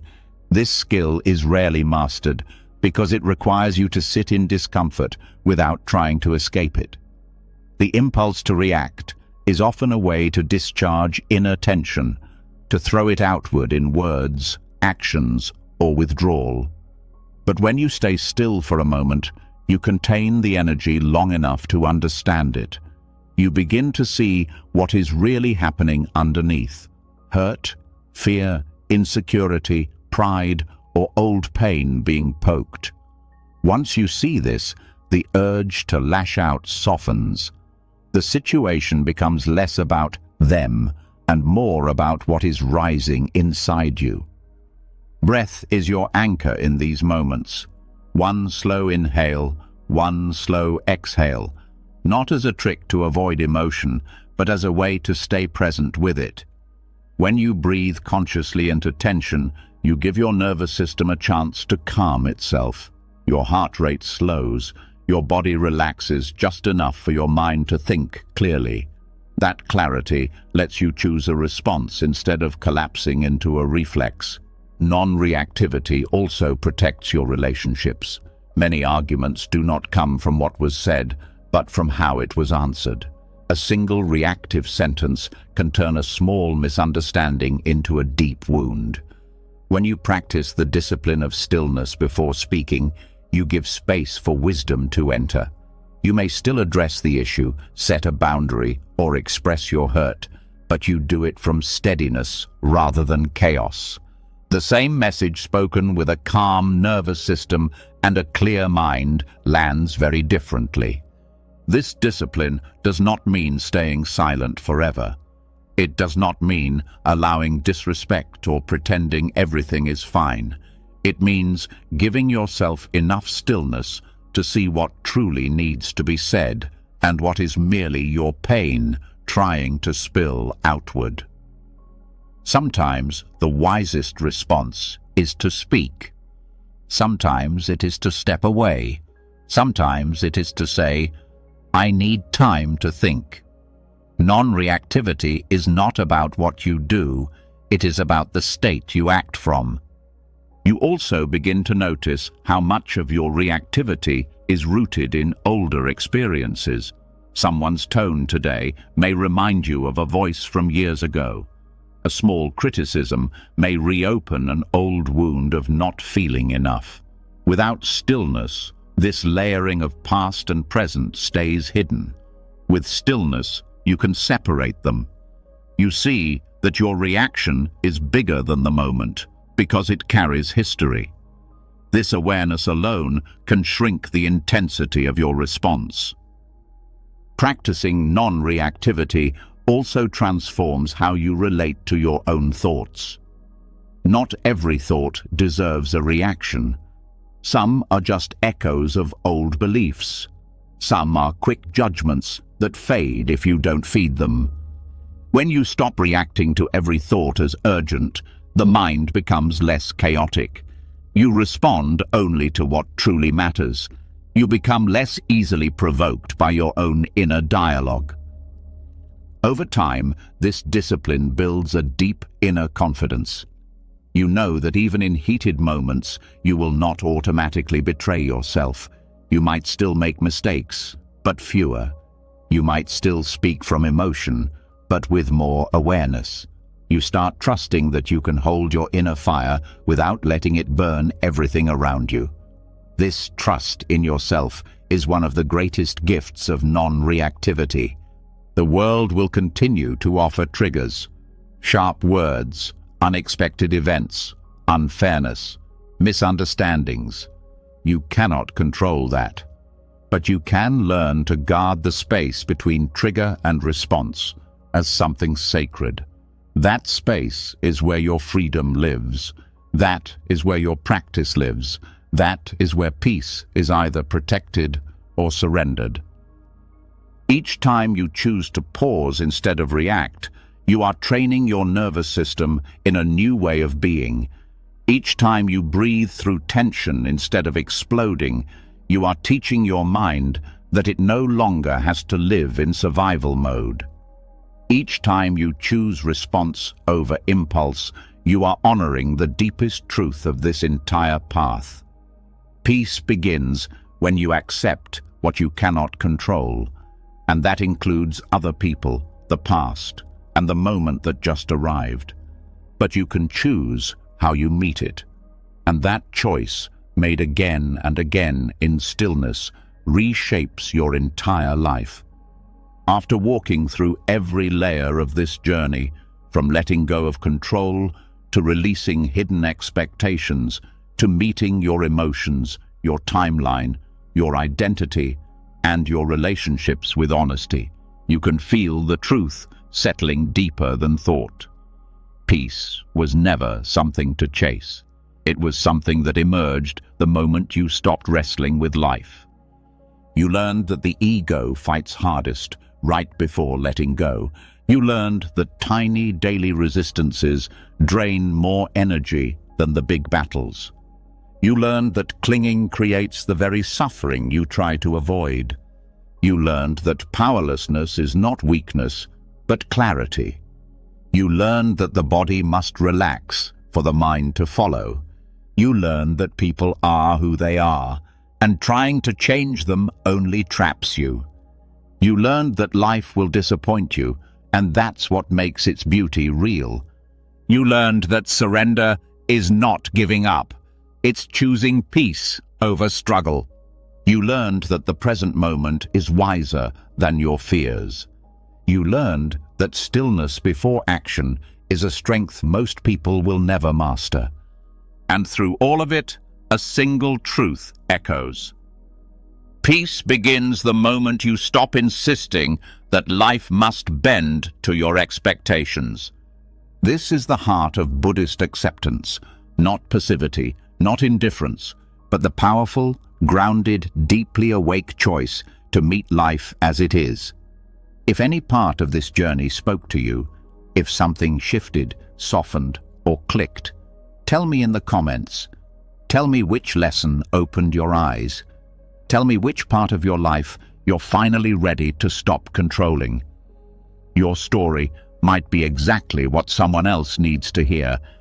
And if you want more wisdom like this, more calm in your mind, more courage in your heart, more clarity in your days, make sure you subscribe to the channel. There is so much more coming, and I want you to be here for every step of your own unfolding. A new chapter of peace is waiting for you. Take it with you. Breathe it in. Live it fully.